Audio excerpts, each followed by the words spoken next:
السلام علیکم، welcome to my channel. میں ہوں آپ کی ہوسٹ حالے، اور جو ہمارے چینل پر نیو ہے چینل کو سبسکرائب کریں۔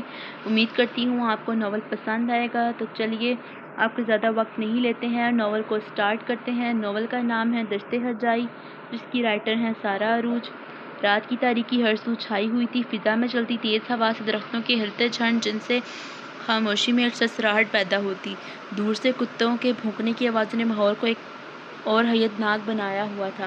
ایسے میں وہ شخص رات کے اس پہر اپنی مطلوبہ قبر کے پاس بیٹھا ہر چیز، ہر خوف کو بلائے طاق رکھے اپنے کیے تمام تر ظلم ناانصافی کو یاد کرتا اشک بارتا۔ پر اب آنسو بہانے کا کیا فائدہ، کیونکہ وقت بیت چکا تھا، معاف کرنے والی جا چکی تھی، بے وفائی کا غم، محبت نہ ملنے کا غم اور بھی بہت سے غم اپنے ساتھ قبر میں لیے جا چکی تھی، جبکہ مقابل کے لیے پیچھے تحفے میں ایک چیز، ایک احساس چھوڑ چکی تھی جو آخر تک اس کے ساتھ رہنا تھا: پچھتاوا۔ نو وے موم، ایسا کبھی نہیں ہوگا۔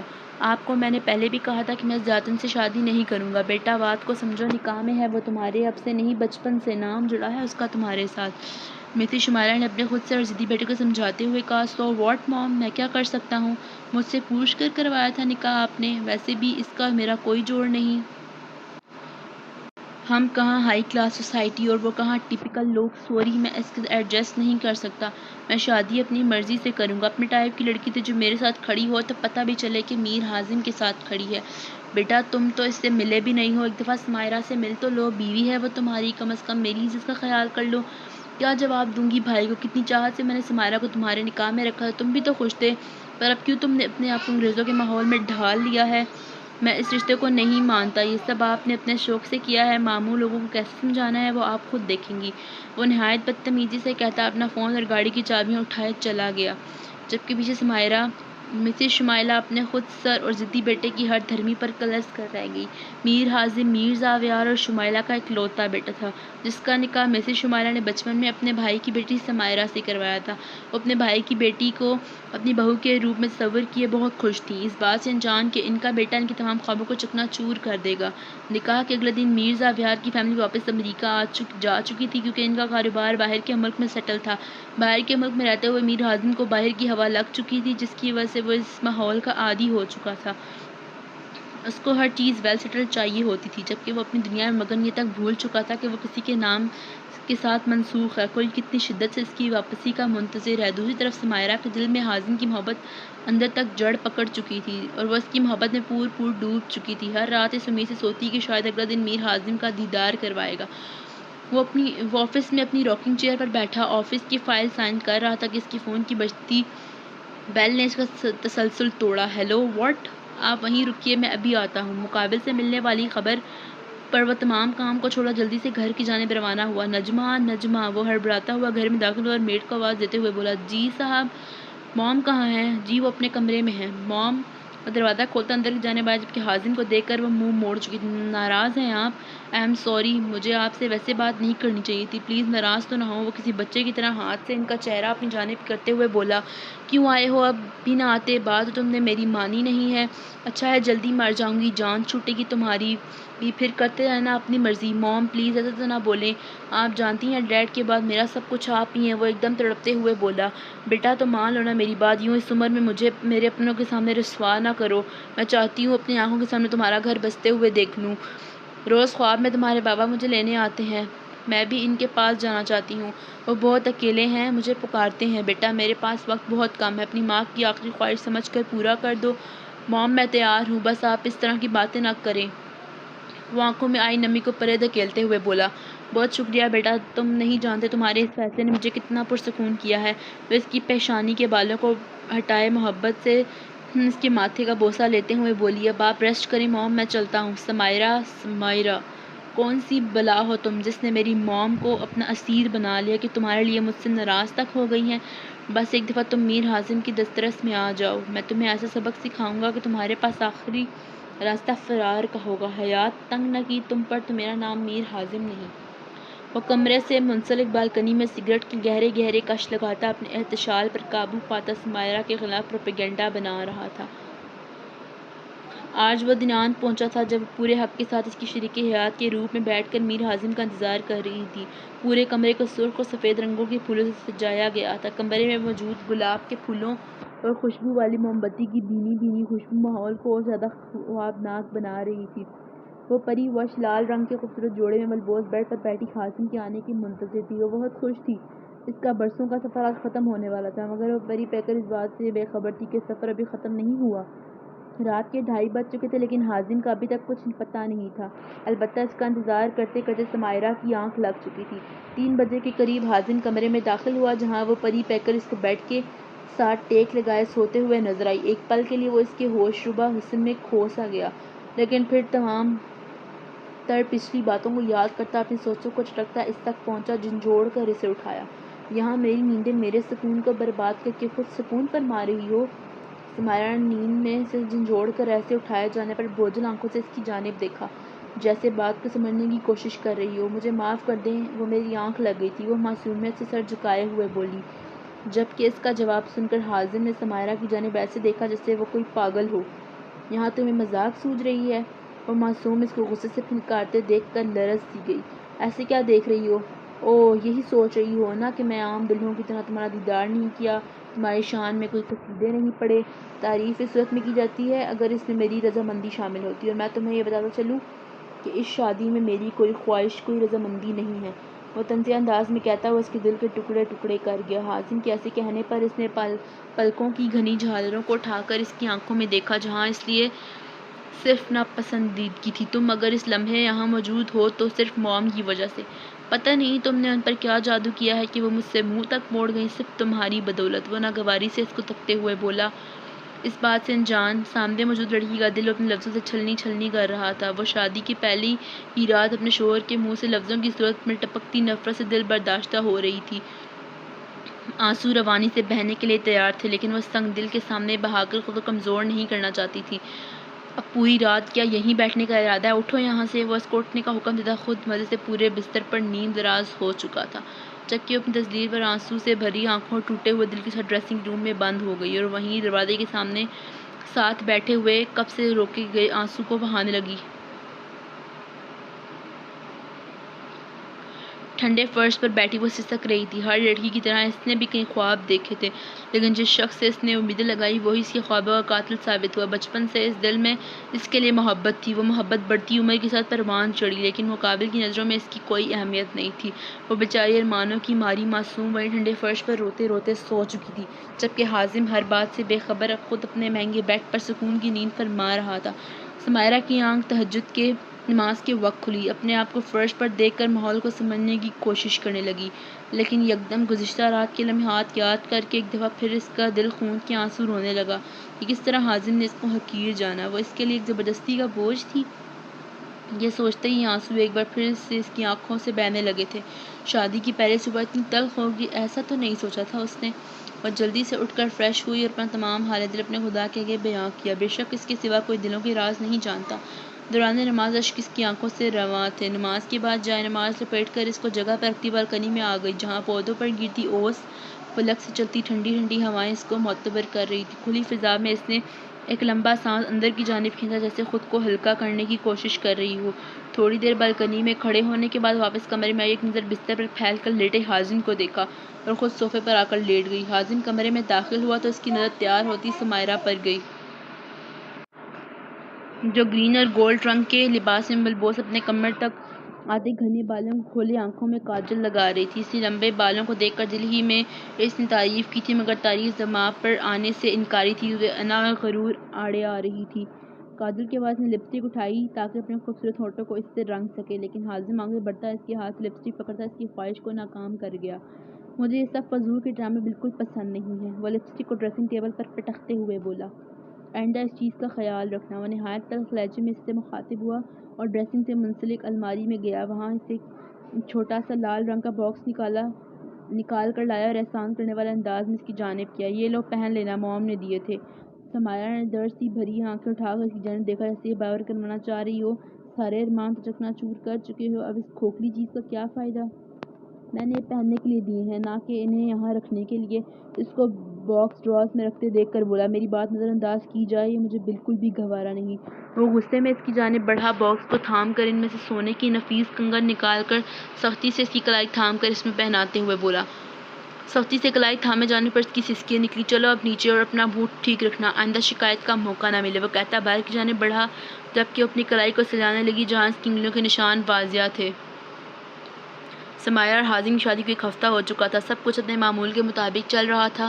اس پورے ہفتے میں ان دونوں کے درمیان بات نہ ہونے کے برابر تھی۔ حازم روز صبح جلدی آفس چلا جاتا اور رات کو دیر سے گھر آتا۔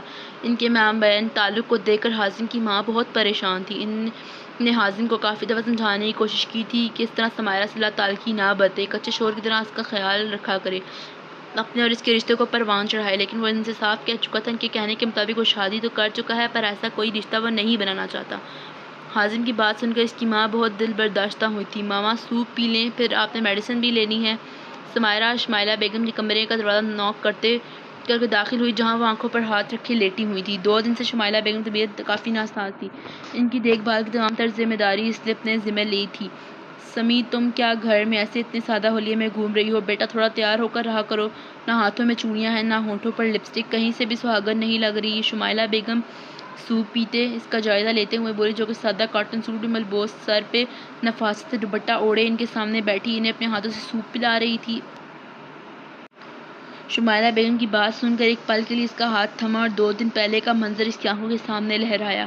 چھن چھن چھن شام کا وقت تھا۔ سمائرہ چھن چھن کرتی چوڑیوں کے ساتھ کمرہ سمیٹنے میں مصروف تھی، جبکہ بالکنی میں بیٹھا حازم اس شور سے چڑ رہا تھا۔ ایک تو اس کو یہ لڑکی بے انتہا کی بری لگتی تھی، اوپر سے اس کے شوق چوڑیاں پہننا، بالوں میں پراندہ ڈالنا اس کو سخت خوف میں مبتلا کرتے تھے۔ تارو انہیں فوراً وہ شور سے تنگ آتا کمرے میں آیا اور اس کے سر پر کھڑا اسے حکم دیتے ہوئے بولا، جبکہ وہ اس کی بات کو نظر انداز کرتی اس کی سائڈ سے نکلنے لگی کیونکہ وہ جس کام کو کرنے کا کہہ رہا تھا وہ اس کے بس سے باہر تھا۔ اپنی بات کو یوں ہوا میں اڑائے جانے پر اس کا دماغ پل میں گھوما تھا۔ اس نے باہر جاتی سمائرہ کی چٹیا پکڑ کے اپنی جانب کھینچا۔ وہ اسی کارروائی کے لیے تیار نہ تھی، اس لیے سیدھا اس کے سینے سے آ لگی۔ سمجھ نہیں آتی بحری ہو؟ کیا بکواس کی ہے میں نے؟ اس شور شرابے کو اتارو، نفرت ہے مجھے ایسی چیزوں سے، سر میں درد کر کے رکھ دیا ہے۔ جب دیکھو چھن چھن چھن چھن۔ چوڑیوں کو توڑنے کے ارادے سے اس نے سمائرہ کی کلائی کو اپنے ہاتھوں کی سخت گرفت میں لیتے ہوئے دہاڑنے کے انداز میں کہا، جبکہ اس کے ارادے جان کر وہ رونے لگی۔ نہیں حازم پلیز انہیں توڑیے گا مت، میں اتار دیتی ہوں، وہ آنسو بھری آنکھوں سے اسے التجا کرتی ہوئی بولی۔ حازم کی کلائی پر سخت گرفت کے باعث کچھ چوڑیاں زمین پر گری تھی، کچھ اسی کلائی میں پیوست ہوئی تھی۔ 2 دھیا رنگتی کلائی سے خون ٹپ ٹپ کرتا نیچے ٹائلوں کی فرش پر گر رہا تھا۔ کانچ کی چبھن اپنے ہاتھ پر محسوس کیے اس نے آنسو میں روانی آئی تھی۔ رونا ہاتھ پر چوٹ لگنے سے زیادہ چوڑیوں کے ٹوٹنے کا تھا۔ وہ نیچے فرش پر بکھی چوڑیوں کو دیکھ رہی تھی۔ اس کو چوڑیاں نہیں اپنا آپ ٹوٹتا محسوس ہوا۔ اس کو بچپن سے ہی عشق تھا چوڑیوں سے۔ وہ ایک پل کے لیے چوڑیوں کو اپنی کلائی سے جدا نہیں ہونے دیتی تھی۔ اس کی سہیلیاں اس کو چوڑیوں کی شدائی کہتی تھی۔ سمی بیٹا پانی پکڑانا؟ وہ شمائلہ بیگم کی آواز سن کر ہوش میں آئی، جو کھانستے ہوئے اس سے پانی پکڑانے کا بول رہی تھی۔ جی ماما۔ بیٹا میں نے بہت چاہت سے اپنے حازم کے نکاح میں لیا تھا تمہیں، وہ اس کے چہرے پر پیار کرتی بولی، اگر وہ تم سے دوری برت رہا ہے تو تم اس کے پاس جاؤ، اس کی چھوٹی چھوٹی چیزوں کا خیال رکھو، اس سے باتیں کیا کرو۔ محرم کے رشتے میں ایک کشش ہوتی ہے بیٹا، مما آپ نہیں جانتی وہ بے انتہا ناپسند کرتے ہیں مجھے۔ بعض اوقات میاں بیوی اپنے اس خوبصورت رشتے کو خود ہی خراب کر لیتے ہیں، وہ کبھی میرے نہیں ہو سکتے، ان کو میری جیسی عام لڑکی نہیں چاہیے، وہ دل میں سوچتے ہوئے بولی، اور ایک آنسو بے مول ہو کر اس کے ہاتھ پر گرا جس کا اسے خود بھی اندازہ نہیں تھا۔ دیکھنا انشاءاللہ اللہ تم دونوں کا رشتہ ضرور کامیاب ہو، ایسے روتے نہیں ہیں، مایوس نہیں ہو، آمین، وہ ان کے سر پر پیار دیتے ہوئے بولی۔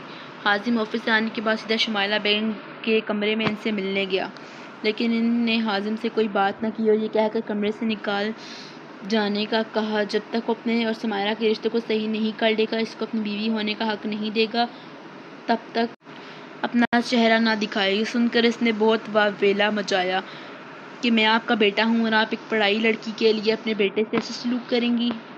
شمائلہ بیگم نے حازم کے جواب میں غصے سے کہا کہ وہ بھی ان کی بیٹی ہے، خبردار جو اس کو پرائی کہا۔ اپنی ماں کے آگے کے الفاظ سن کر وہ غصے میں گھر سے ہی چلا گیا۔ رات کے 1:30 بجے وہ لڑکھڑاتے قدموں کے ساتھ کمرے میں داخل ہوا، ہاتھ میں موجود کوٹ کو اٹھا کر صوفے پر مارا، گرنے کے انداز میں بیڈ پر بیٹھا۔ سمائرہ کچن کے کام سے فارغ ہو کر کمرے میں آئی تو حازم کو ہاتھوں میں سر گرائے بیڈ پر بیٹھے پایا۔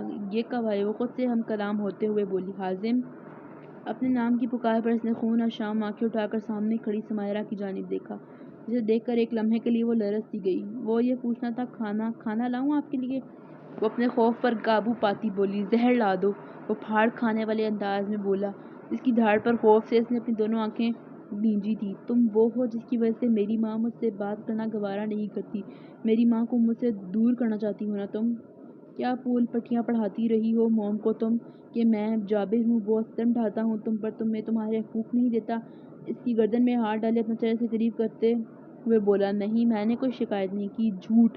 اس نے چیختے ہوئے اس کی گردن پر گرفت اور مضبوط کی، لیکن آج کے بعد تم کوئی شکایت کرنے کے قابل نہیں رہو گی، کیونکہ تمہاری تمام شکایتیں میں دور کر دوں گا۔ کہتے ہی اس نے سمائرہ کو بیڈ کی جانب دھکا دیا۔ وہ اوندے منہ جا کر بیڈ پر گری تھی۔ سیدھی ہو کر وہ جلدی دوسری جانب سے اترنے لگی کہ اس کو اپنا آپ حازم کی سخت گرفت میں محسوس ہوا۔ نہیں نہیں حازم پلیز نہیں، مجھے یوں بدلے کی بینٹ مت چڑھائیں، وہ روتے ہوئے التجائیں کرتے ہوئے بولی، جبکہ اس کا دوپٹہ اس کے وجود سے جدا کر چکا تھا۔ حازم مجھے یوں رسوا نہ کریں پلیز۔ جبکہ وہ اسی کی تمام مزاحمت کو نظر انداز کیے اس کو خاموش کروا چکا تھا۔ تمام تر غصہ وحشت بدلہ آہستہ بس معصوم کو نظر کر رہا تھا۔ حازم تولیے سے بال رگڑتا واش روم سے باہر نکلا تو بے ساختہ طور پر اس کی نظر سمائرہ پر گئی، جو آنکھوں کو بند کیے صوفے سے ٹیک لگائے بیٹھی تھی۔ تم کیا بیٹھی یوں ماتم کر رہی ہو؟ ناشتہ بناؤ جا کر میرے لیے۔ کوئی جابرانہ یا دنیا سے انوکھا کام نہیں کیا ہے، تمہاری اور موم کی خواہش کے مطابق بس اپنا حق وصول کیا ہے۔ میں تمہارا کوئی عاشق نہیں ہوں جس کو یوں نخرے دکھا رہی ہو۔ ناٹک تو ایسے کر رہی ہو جیسے بہت ظلم ڈھایا ہو تم پر۔ وہ بالوں میں کنگھی پھیرتے ہوئے بولا، کون سا حق، کیسا حق، کس حق کی بات کر رہے ہیں آپ مسٹر حازم؟ وہ دھیمے قدم چلتی اس تک آئی، اس کی آنکھوں میں دیکھتے سوال کرتی ہوئی بولی، یہ ہے آپ کا سو کالڈ حق؟ وہ کندھے اور گردن پر استدم کر کے دیے گئے نشان کی جانب اشارہ کرتے ہوئے بولی، جسے ایک پل کے لیے دیکھ حازم میں شرمندگی محسوس کر رہا تھا۔ نہیں حازم، یہ حق نہیں ہے، غصہ، نفرت اور وحشت ہے جو آپ کے دل میں میرے لیے بھری ہوئی ہے۔ وہ بھرائی آواز میں بولی، آپ جیسے مرد اسی طرح اپنا غصہ اور سفیکیشن اپنی بیویوں پر نکالتے ہیں اور اب اسے حق کا نام دے دیتے ہیں تاکہ بعد میں شرمندگی کا سامنا نہ کرنا پڑے۔ اگر آپ لوگ زیادہ ہی حق پر اکڑتے ہیں تو بیویوں کے دوسرے حقوق کیوں نہیں یاد آتے؟ آپ لوگوں کو عزت دینا، محبت کرنا، خیال رکھنا، بھروسہ رکھنا، اعتبار کرنا، یہ سب چیزیں میاں بیوی کے رشتے کے لیے ضروری ہیں، لیکن آج کل آپ لوگوں کے ذہن میں صرف ایک ہی حق سر چڑھ بول رہا ہے، باقی کہیں دفن ہو چکے ہیں ہمارے خوابوں کی طرح۔ تلخ مسکان چہرے پر سجائے آنکھوں میں بے بسی لیے وہ کمرے سے باہر نکل گئی، جبکہ حازم اس کو حیرت سے زیادہ دیکھ رہا تھا۔ جس لڑکی کی زبان اس آگے چلتی نہیں تھی آج وہ بے خوف اس کو آئینہ دکھا گئی تھی۔ ناشتہ بنانے کے بعد سمائرہ کا رخ شمائلہ بیگم کمرے کی جانب تھا تاکہ ان کو ناشتہ کروا سکے، میڈیسن دے سکے۔ جیسے ہی وہ کمرے میں داخل ہوئی تو اس کو کچھ معمول سے ہٹ کر محسوس ہوا۔ اس کی نظر شمائلہ بیگم کی جانب اٹھی جو ایک کروٹ لیے لیٹی تھی۔ وہ ناشتہ ٹیبل پر رکھتی ان تک آئی اور ان کی آواز دیکھ کر اٹھانے لگی، ماما جی ناشتہ کر لیں، میڈیسن کا ٹائم ہو رہا ہے۔ لیکن آگے سے جواب نہ دار اس کو کچھ گڑبڑ کا احساس ہوا۔ آگے بڑھ کر سمائرہ نے ان کا رخ اپنی جانب کیا، مگر ان کا ڈھیلا وجود دیکھ کر اس کی چلی چیخ بلند ہوئی۔ مما! سمائرہ کی چیخ سن سیڑھیوں سے اترتا حازم جلدی سے کمرے کی جانب آیا جہاں وہ شمائلہ بیگم کے وجود سے لپٹی رو رہی تھی۔ کیا ہوا حازم؟ مما ہمیں چھوڑ کر چلی گئی، وہ روتے ہوئے اشکوں کے درمیان بولی۔ سمائرہ کی بات سن کر یہ کیا بکواس کر رہی ہو؟ وہ غصے میں کھولتا اس کی جانب آیا، لیکن جیسے اس کی نظر اپنی ماں کے بے جان وجود پر پڑی تو اس کو کھڑا رہنا محال ہو گیا۔ موم آپ ناراض ہیں؟ آئی ایم سوری، پر اس دنیا میں تنہا چھوڑ کر نہ جائیں، ناراضگی کی اتنی بڑی سزا نہ دیں۔ وہ ان کے ٹھنڈے وجود کو خود میں بھینچتے روتے ہوئے بولا، اپنے کندھوں پر نرم ہاتھوں کا لمس محسوس کر کے ان کے پیچھے دیکھا جہاں سمائرہ کھڑی تھی۔ سمی تم بولو نا موم کو، وہ تمہاری بات سنیں گی۔ بے خیالی میں اس کو یہ بھی معلوم نہ ہوا کہ وہ اس کو اس نام سے پکار گیا جسے بچپن میں پیار سے بلاتا تھا۔ نہیں، وہ اب کسی کی نہیں سنیں گی۔ وہ ٹپ ٹپ بہتے آنسوں کے ساتھ نفی میں سر ہلاتے ہوئے بولی۔ اپنی ماں کی تدفین کرنے کے بعد وہ تھکے ہوئے وجود کے ساتھ کمرے میں داخل ہوا جہاں اس کی نظریں سسکیوں کی ساتھ روتی سمائرہ پر گئی۔ یہ لڑکی ہی منحوس ہے، ایسے قدم اس گھر کے لیے بھاری ثابت ہوئے۔ توبہ توبہ، اپنی ساس کو کھا گئی۔ یہ سارے جملے اس کو دوران تدفین سننے پڑے تھے، لیکن وہ صبر کا گھونٹ بھر چکی تھی۔ تم کیوں رو رہی ہو؟ تمہیں تو خوش ہونا چاہیے کہ تمہارا مقصد پورا ہوا، میری ماں کو مجھ سے دور کر دیا۔ وہ گھٹنے کے بل اس کے سامنے بیٹھتے ہوئے بولے، تم ایک کالا سایہ ہو جس نے میری خوشگوار زندگی کو اندھیرے اور ویرانی میں بدل دیا۔ تمہاری وجہ سے، صرف تمہاری وجہ سے میری ماں مجھ سے ناراض ہو کر اس دنیا سے چلی گئی، مجھے ان سے معافی مانگنے تک کا موقع نہیں ملا، اور ان سب کی ذمہ دار تم ہو، صرف تم۔ وہ چیختے ہوئے بولا، غصے اور غم کی وجہ سے اس کی نسیں پھول رہی تھی، گوری رنگت میں سرخی سی مل گئی تھی۔ میں تمہیں زندہ نہیں چھوڑوں گا، تمہیں مر جانا چاہیے۔ کہتے ہی حازم نے سمائرہ کی سرائی دار گردن کو اپنی گرفت میں لے کر دبایا تھا۔ سمائرہ کو اپنا دم گھٹتا محسوس ہوا، آنکھیں بار ابل آنے کو تیار تھی۔ اس نے حازم کے ہاتھ پر اپنا ہاتھ رکھے اپنا ہاتھ چھڑانے کی کوشش کی، جس پر سی گرفت مزید سخت ہوئی۔ حازم کے سر پر اس وقت صرف خون سوار تھا، وہ یہ نہیں جانتا تھا کہ وہ کیا کر رہا ہے۔ ٹھک ٹھک دروازے کی آواز پر اس نے سمائرہ کو رہائی بخشی۔ حازم کے چھوڑنے پر وہ دونوں ہاتھ زمین پر رکھے کھانسنے لگی اور شکوہ کناں نظر سے اس کی جانب دیکھا تھا، جسے یہ احساس دلانا چاہ رہی ہو انصاف میں میری کیا غلطی ہے۔ وہ اس کی نظروں کے مفہوم کو نظر انداز کر دروازہ کھولنے گیا جہاں ملازمہ کھڑی تھی۔ صاحب نیچے آپ کو بی بی کے ابو بلا رہے ہیں۔ ہاں تم جاؤ، ہم آتے ہیں۔ نیچے جا کر اگر کوئی بکواس کی تو مجھ سے برا کوئی نہیں ہوگا۔ سمائرہ کا ہاتھ پکڑے وہ اس کو نیچے لے کر آیا جہاں اس کے بابا اپنا بیگ پکڑے جانے کے لیے تیار تھے۔ وہ اپنا ہاتھ حازم سے چھڑا کر اپنے بابا کے پاس بھاگی، انہیں گلے لگ گئی۔ کافی دنوں بعد کسی اپنے کا لمس پا کر وہ پھوٹ پھوٹ کر رونے لگی۔ گڑیا بابا کی جان روتے نہیں ہیں۔ ان کی بات منہ میں ہی رہ گئی جب ان کی نظر سی گردن کے نشان پر گئی۔ تم نے کیا کیا ہے؟ اس نے حازم کی جانب دیکھتے ہوئے سوال کیا۔ ان کو اپنی آواز کسی گہری کھائی سے آتی محسوس ہوئی۔ ماموں وہ ہم دونوں میاں بیوی کا معاملہ ہے، بیچ میں نہ بولے، وہ نہایت تلخ اور گستاخانہ لہجے میں گویا ہوا۔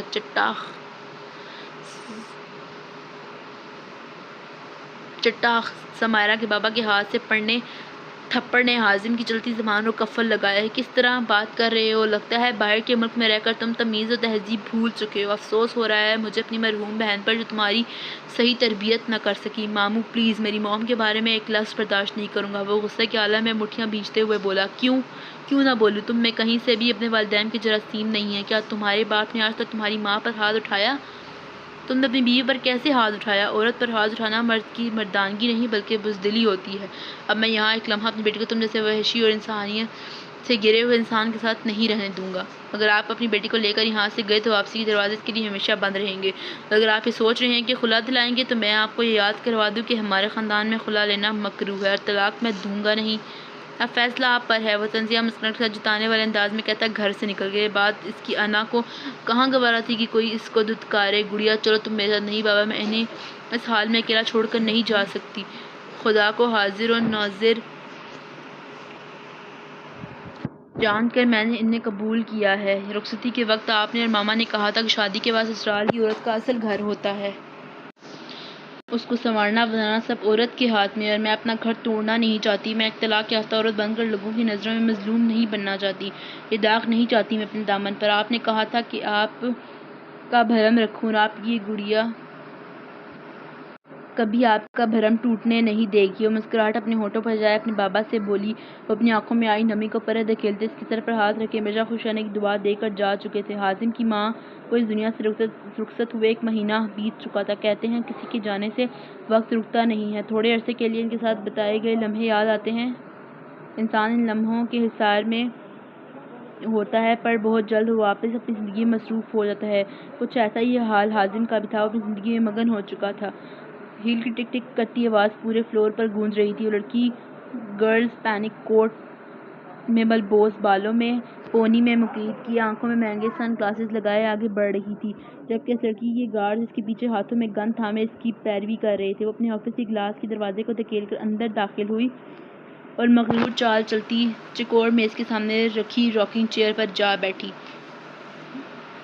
جہاں اس کا لیپ ٹاپ، ٹشو باکس، پین اور ایک ٹیلی فون رکھا تھا جس سے آفس کے ورکرز سے بآسانی رابطہ کیا جا سکتا تھا۔ سمائرہ کو صبح سے اپنی طبیعت بوجھل بوجھل محسوس ہو رہی تھی۔ کسی کام میں دل نہیں لگ رہا تھا۔ اس کا سر درد کی شدت سے پھٹا جا رہا تھا، لیکن پھر بھی وہ میڈیسن لیتی کچن میں کھانا بنانے چلی گئی کیونکہ وہ جانتی تھی اگر نہ بنایا ذلت اس کے حصے میں آنی ہے۔ بابا کے ڈانٹنے کے بعد سمائرہ پر دوبارہ ہاتھ تو نہ اٹھایا پر لفظوں کی چوٹ دینے سے باز نہ آیا تھا۔ حازم گھر آیا تو سامنے کا منظر دیکھ کر اس کی پیشانی پر شکن نمایاں ہوئی کیونکہ سمائرہ لائٹ آف کر کے بیڈ پر سکون کی نیند فرما رہی تھی۔ اس کے آگے بڑھ کر اس کا ہاتھ کھینچ کر اٹھایا۔ تم میں مینرز نہیں ہے کیا؟ جب تک شوہر گھر پر نہیں آ جاتا تب تک سوتے نہیں ہیں۔ اس دن تمہارے بابا مجھے تو بڑا درس دے رہے تھے، اگر تمہیں تھوڑی عقل دے جاتے تو کیا تھا؟ سمائرہ جو 15 منٹ پہلے دوائی لے کر لیٹی تھی اچانک اٹھائے جانے پر ہڑبڑا کر اٹھی اور حیرت سے حازم کو دیکھا۔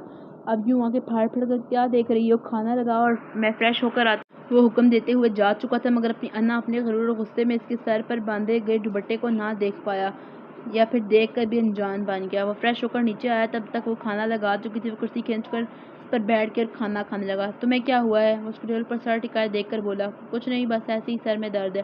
اچھا، ایک لفظی جواب دیے واپس کھانے میں مصروف ہو گیا۔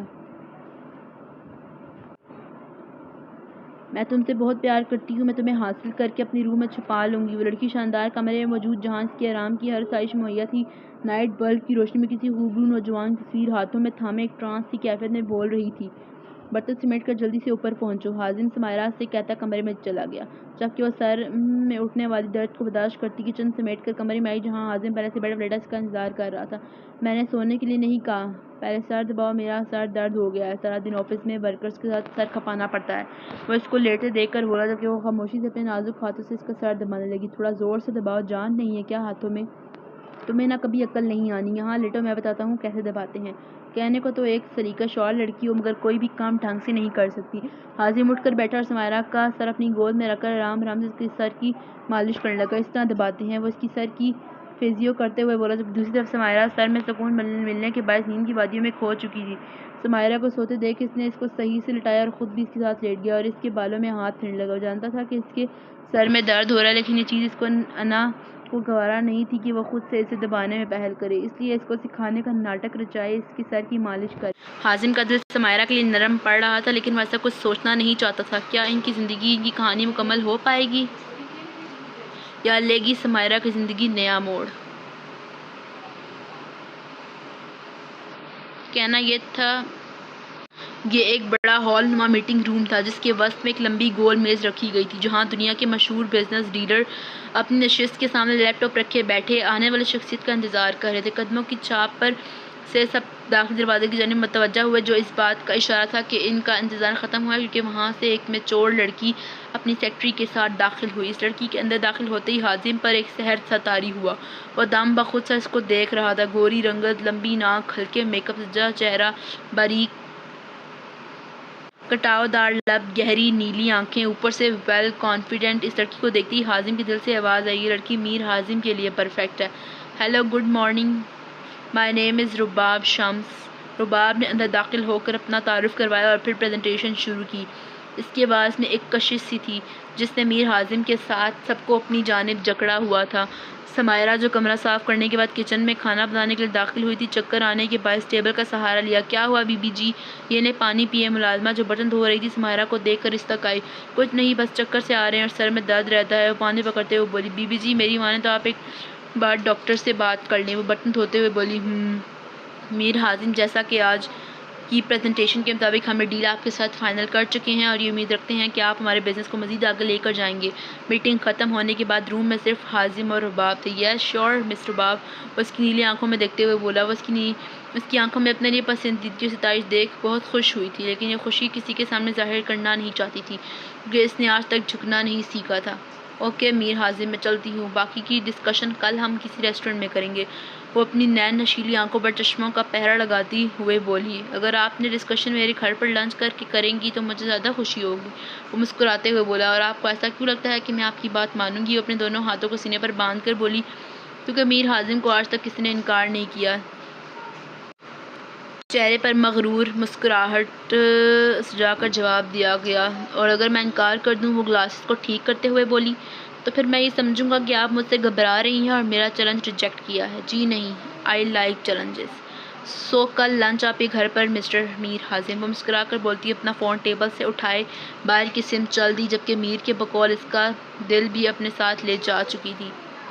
آپ دوائیاں وقت پر لیجیے گا اور ہر ہفتے چیک اپ کے لیے آتی رہنا، ڈاکٹر نے کہتے ہی ایک پرچہ سمائرہ کی جانب بڑھایا جسے اس نے مسکرا کر تھام لیا۔ سمائرہ طبیعت زیادہ خراب ہونے کی صورت میں ڈرائیور کے ساتھ نزدیکی کلینک پر آئی تھی جہاں ڈاکٹر نے اسے امید سے ہونے کی خبر سنائی تھی، جسے سنتے ہی وہ سکتے میں آ گئی تھی۔ ایک خوشی کا احساس اس کے پورے بدن میں سرایت کر گیا تھا، لیکن جلد ہی یہ سوچ کر مایوس ہو چکی تھی کہ کیا حازم اس بات سے خوش ہوگا؟ وہ تو اس کے وجود کو ناپسند کرتا ہے۔ اس سوچ کے ساتھ وہ واپس گھر آ چکی تھی۔ کیا ہوا، تم اتنی خاموش ہو کیوں؟ وہ لوگ رات کا کھانا وغیرہ سے فارغ ہو کر سونے کے روم میں آ چکے تھے۔ حازم نے سمائرہ کو دیکھ کر کہا جو کہ چھت گھورتے ہوئے کسی گہری سوچ میں ڈوبی ہوئی تھی۔ کچھ نہیں، وہ ویران آنکھوں سے اس کے وجود کو دیکھتے ہوئے بولی۔ کوئی بات پریشان کر رہی ہے تو کہہ سکتی ہے۔ وہ آج معمول سے ہٹ کر خوشگوار لہجے میں اس سے سوال کر رہا تھا۔ سمائرہ نے حیرانی سے اس کی جانب دیکھا تھا۔ وہ دراصل آج وہ جو بولنے لگی تھی، فون کی بیل نے اس کی بات کو کاٹا۔ ویٹ، میں فون سن کر آتا ہوں، وہ کہتا فون کے لے کر بالکنی میں چلا گیا۔ آپ کے پاس تو میرے لیے وقت ہی نہیں ہے، وہ اداسی سے سوچتے ہوئے تکیہ سیدھا کر کے لیٹ چکی تھی۔ ہاں بولو، کیا بول رہی تھی؟ حازم، جب فون سن کر روم میں آیا تو اس کو سوتے دیکھ کر ایک لمبی سانس ہوا میں خارج کرتا خود بھی لیٹ چکا تھا۔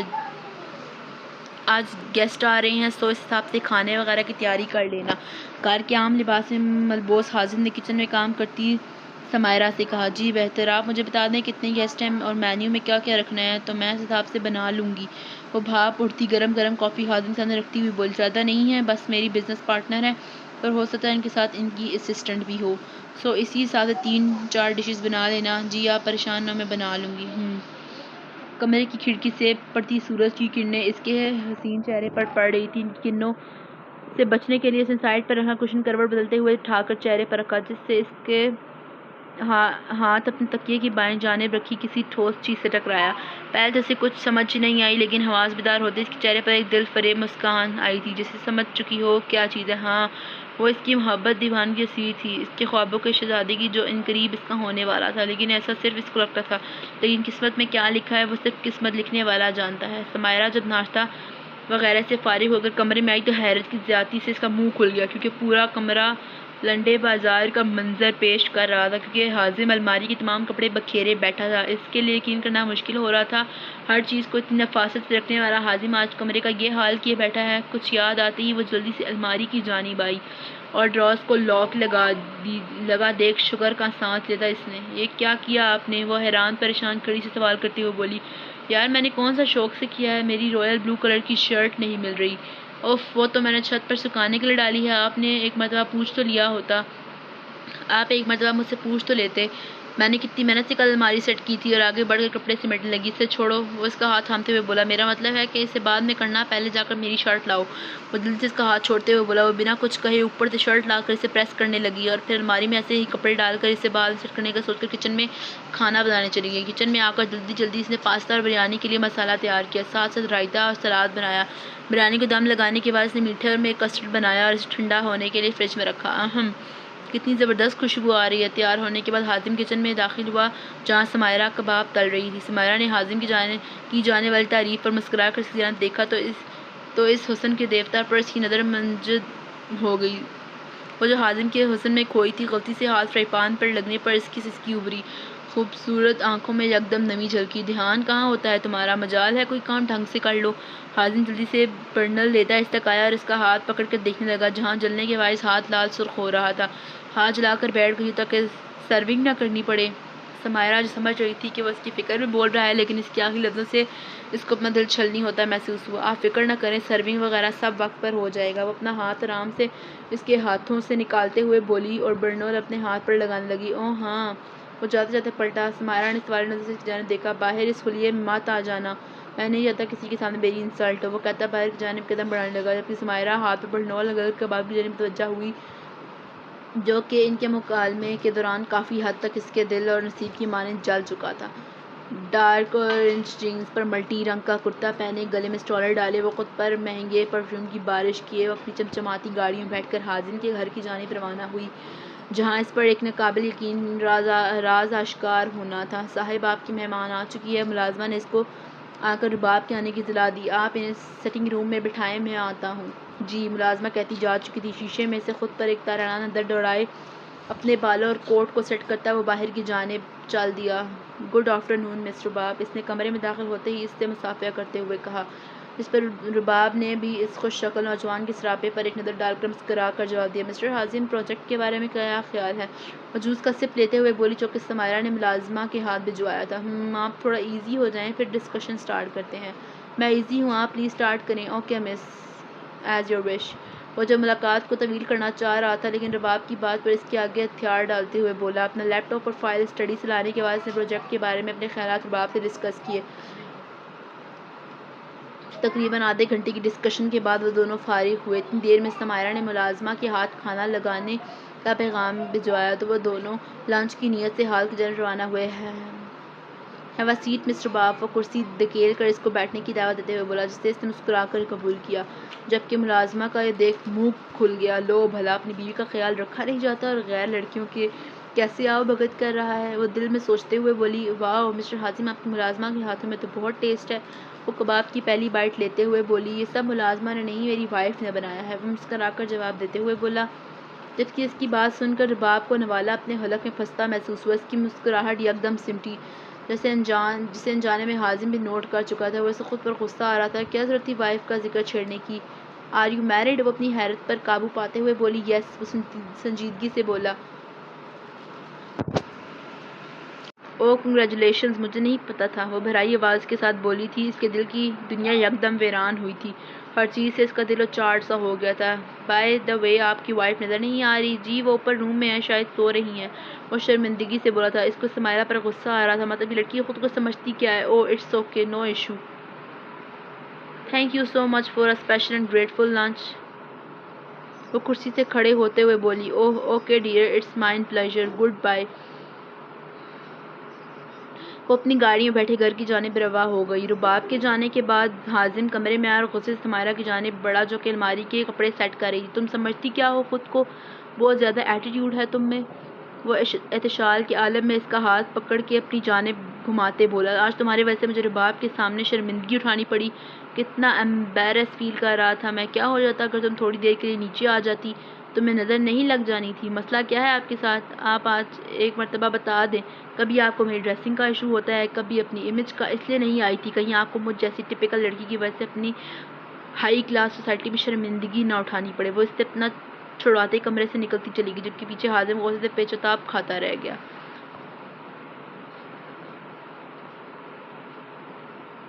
چاند کی مدھم چاندنی میں ہر چیز اونگتی محسوس ہو رہی تھی۔ رات کے اس اندھیرے میں وہ بالکنی میں کھڑی تھی۔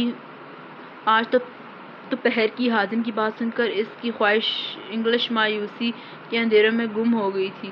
اس کا دل کہہ رہا تھا کہ بھول جاؤں اسے، وہ تمہارے نصیب میں نہیں، جبکہ دماغ کہہ رہا تھا وہ تمہارا عشق ہے، تم اسے حاصل کر سکتی ہو۔ کیا ہوا اگر وہ شادی شدہ ہے؟ مرد پر تو 4 شادیاں جائز ہیں، لیکن میں ایک عورت ہو کر کسی دوسری عورت کا گھر برباد نہیں کر سکتی۔ دل نے دلیل دی تھی۔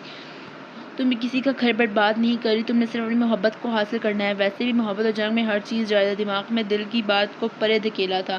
حازم پچھلے 10 منٹ سے گاڑی میں بیٹھا سمائرہ کا انتظار کر رہا تھا۔ رباب نے حازم اور سمائرہ کو اپنے گھر میں پارٹی پر انوائٹ کیا تھا، جو کہ اس نے بزنس ٹیکنگ کی بنا پر رکھی تھی، جس میں اس کے سرکل میں موجود جاننے والے دوست وغیرہ بھی موجود تھے۔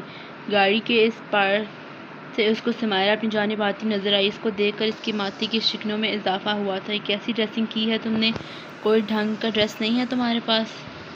یہ تمبو پہن کے کوئی پارٹی میں جاتا ہے؟ وہ ناگواری سے اس کو دیکھتے ہوئے بولا، جس نے شلوار سوٹ میں دوپٹہ سر پر اوڑھے اور شانوں کی گرد شال لپیٹی تھی۔ کیا ہوا، ٹھیک تو ہے؟ وہ حیرانی سے استغفار کرتے ہوئے بولی۔ دروازہ بند کرو۔ وہ سمائرہ کی بات کو سرے سے اگنور کرے گاڑی سٹارٹ کر چکا تھا۔ پورا راستہ خاموشی میں کٹا تھا۔ اس تمبو کو اتارو فوراً، میں نہیں چاہتا کہ لوگ مجھے کہیں کہ میر حازم ایک کارٹون کو لے کر گھوم رہا ہے۔ منزل پر پہنچنے کے بعد حازم نے سمائرہ کو گاڑی میں سے اترنے سے پہلے کہا، جبکہ سمائرہ اس کی بات پر حیرت کے عالم میں دیکھ رہی تھی کہ کیسا شوہر ہے جس کو صرف شال لینے کی بنا پر کارٹون کو خطاب دے رہا ہے۔ پر میں کیسے؟ مجھے بہت عجیب فیل ہوگا، وہ منمناتے ہوئے بولی، اور اگر میں تمہیں اس حالت میں اپنے ساتھ اندر لے گیا تو مجھے بہت عجیب فیل ہوگا۔ تو مت لاتے نا آپ، وہ بھرائی آواز کے ساتھ بولی تھی۔ صحیح تو کہہ رہی تھی، اگر اتنی ہی اس کو ریپوٹیشن کی فکر تھی تو لے کر ہی کیوں آیا تھا؟ اس نے منتیں تو نہیں کی تھی، ہمیشہ وہ اس کی ذات کی تذلیل کرتا تھا صرف اس بنا پر کہ اس کا تعلق مڈل کلاس گھرانے سے ہے، وہ لوگ ان کے سٹینڈرڈ کے نہیں۔ میں نے پہلے بھی کہا تھا اور اب بھی کہہ رہا ہوں، زبان چلانے والی عورتیں سخت زہر لگتی ہیں۔ تم سے جتنا کہا گیا ہے بس اتنا کرو، زیادہ چپڑ نہ کرو تو بہتر ہوگا ہم دونوں کے لیے۔ اس کی کلائی سے تھامے اس کو اپنی جانب کھینچ کر پھنکارتے ہوئے بولا اور دوسرے ہاتھ سے سمائرہ کی شال اس کے وجود سے جدا کی۔ یہ بات یاد رکھ لو، اب تم بدقسمتی سے ہی صحیح لیکن میرے ساتھ میری بیوی کے حق سے رہ رہی ہو، تو اپنی جتنی بھی مڈل کلاس والے چونچلے ہیں وہ ختم کر دو۔ وہ اس کی کلائی پر گرفت مزید سخت کر سنجیدگی سے بولا۔ جب وہ اس کی سخت گرفت سے اپنی کلائی نکالنے کی کوشش کر رہی تھی، سمائرہ اسے افسوس بھری نگاہوں سے دیکھ رہی تھی۔ اس کا دل چاہ رہا تھا کہ وہ چیخ چیخ کر روئے۔ شاید وہ پہلا ایسا شوہر تھا جو اپنی ہائی کلاس سوسائٹی کی وجہ سے اپنی بیوی کو بے پردہ کر رہا تھا۔ شاید اور بھی ایسے شوہر پائے جاتے ہوں گے جو اپنی عزتوں کو یوں بے پردہ کرنے میں فخر محسوس کرتے ہیں، پر افسوس کی بات تو یہ ہے کہ وہ اس جہالت کو ماڈرن فیشن قرار دیتے ہیں۔ وہ دونوں اندر کی طرف آئے جہاں پارٹی عروج پر تھی۔ رباب انہیں دیکھ کر ان کی جانب آئی، جبکہ حازم کی ہمیشہ کی طرح آج بھی اس حور شمائل دوشیزہ کے حسن میں کھو گیا۔ وہ بلیک رنگ کے لانگ میکسی میں لگ ہی اتنی پیاری رہی تھی۔ Hello, how are you? I am happy and surprise, وہ ان دونوں سے ملتے ہوئے بولی۔ وہ ایک نظر حازم کے پہلو میں موجود لڑکی کو دیکھ جو کہ دوپٹہ سیٹ کرنے میں لگی ہوئی تھی۔ جب کوئی اتنے پیارا اور دل سے بلائے گا تو کون منع کرے گا بھلا؟ وہ محبت بھری نظر سے اس کو دیکھ کر بولا، سمائرہ ملو ان سے، یہ میری بزنس پارٹنر اور اب فرینڈ مس رباب ہیں۔ وہ سمائرہ کو دوپٹے کے ساتھ لگا دیکھ بظاہر مسکراتے لیکن اپنے فضول میں آنے والے غصے کو پیتے ہوئے بولا، جی جی السلام علیکم۔ وہ سنبھل کر بولی، وعلیکم السلام۔ وہ مسکراتے ہوئے بولی، رباب کو لڑکی بہت پیاری لگ رہی تھی۔ وہ سمائرہ کو رشک بھری نظر سے دیکھتے ہوئے اس کو خوش قسمت محسوس کر رہی تھی، لیکن اگر وہ اس کے دل کا دنیا کا سفر کر لیتی تو شاید یہ خیال اپنے ذہن سے نکال دیتی۔ اس کی معصومیت دیکھ کر اس کا دل کہہ رہا تھا کہ جیسا اس نے سوچا وہ سب نہ کرے، وہ اس معصوم کے حق میں بہتر نہیں ہوگا، لیکن ابھی وہ ان تمام سوچوں کو جھٹکتے اندر کی جانب لے گئی۔ یہ آپ کی وائف ہیں؟ پارٹی میں موجود ایک لڑکی نے آ کر حیرت سے حازم سے کہا، یس۔ اوہ، ہمیں تو لگا آپ کی وائف کوئی ماڈرن ہوں گی، بٹ یہ تو… وہ سمائرہ کو حقیر نظر سے دیکھتے ہوئے بولی، miss it's none of your business, میری مرضی، میں جس سے بھی شادی کروں، اور آپ کون ہوتی ہیں میری وائف کے بارے میں بولنے والی؟ حازم کو اس کا سمائرہ کے لیے اس طرح کہنا کافی ناگوار گزرتا۔ جو بھی تھا، جیسا بھی تھا، تھی تو وہ اس کی بیوی ہی۔ انجلینا آپ کو آپ کے فادر ڈھونڈ رہے ہیں۔ رباب معاملہ بڑھتا دیکھ ان تک آئی اور انجلینا کو وہاں سے بھیجنا چاہا۔ وہ منہ بناتی وہاں سے جا چکی تھی۔ مسٹر حازم آئے، میں آپ کو اپنے انکل سے ملواتی ہوں۔ تم ادھر ہی رکو، کہیں جانا نہیں، میں ابھی آیا۔ جی بہتر۔ رباب اور حازم دونوں جا چکے تھے جبکہ وہ اکیلی کھڑی ماحول کا جائزہ لے رہی تھی کہ اس کو اپنے اوپر نظروں کی تپش محسوس ہوئی۔ اس نے آس پاس دیکھا تو اس کی نظر کارنر ٹیبل پر بیٹھے ایک شخص پر گئی جو کہ گرے کوٹ پینٹ پہنے، ہاتھوں میں وائن کا گلاس تھامے بنا پلکیں جھپکائے اس کو دیکھ رہا تھا۔ سمائرہ کو اس کی نظر خود کا ایکسرے کرتی محسوس ہوئی۔ اس نے گھبرا کر حازم کی تلاش میں نظریں دوڑائیں لیکن وہ دونوں اس کو کہیں نظر نہ آئے۔ وہ اس کی نظروں سے بچتی باہر پول کی سائڈ پر آ گئی۔ وہ وہاں کھڑی پول کے پانی کو دیکھ رہی تھی جس سے پورے چاند کی چاندنی کا عکس پڑ رہا تھا اور پانی میں اٹھتی موجوں سے وہ اس کو اپنے نصیب کی مانند ہلتا محسوس ہو رہا تھا۔ تم بھی میری طرح تنہا ہو؟ جیسے اتنے سارے تاروں کے بیچ میں بھی تم اکیلے ہو، بالکل اسی طرح میں بھی یہاں اپنے جیسے ہی انسانوں کے بیچ تنہا ہوں۔ وہ چاند کو دیکھتے ہوئے اپنے درد اس سے بانٹ رہی تھی کہ اس کو اپنے کندھے پر ایک انجانا لمس محسوس ہوا۔ اس نے گھبرا کر پیچھے دیکھا تو وہاں وہی شخص اپنی وجاہت کے ساتھ کھڑا تھا جو کہ تقریباً 35 کے لگ بھگ عمر کا ہوگا۔ وہ جلدی سے 2 قدم پیچھے ہوئی۔ آپ یہاں اکیلی کیا کر رہی ہیں؟ وہ اس کا گھبرانا محسوس کر چکا تھا، اس لیے آرام سے استغفار کرتے ہوئے بولا۔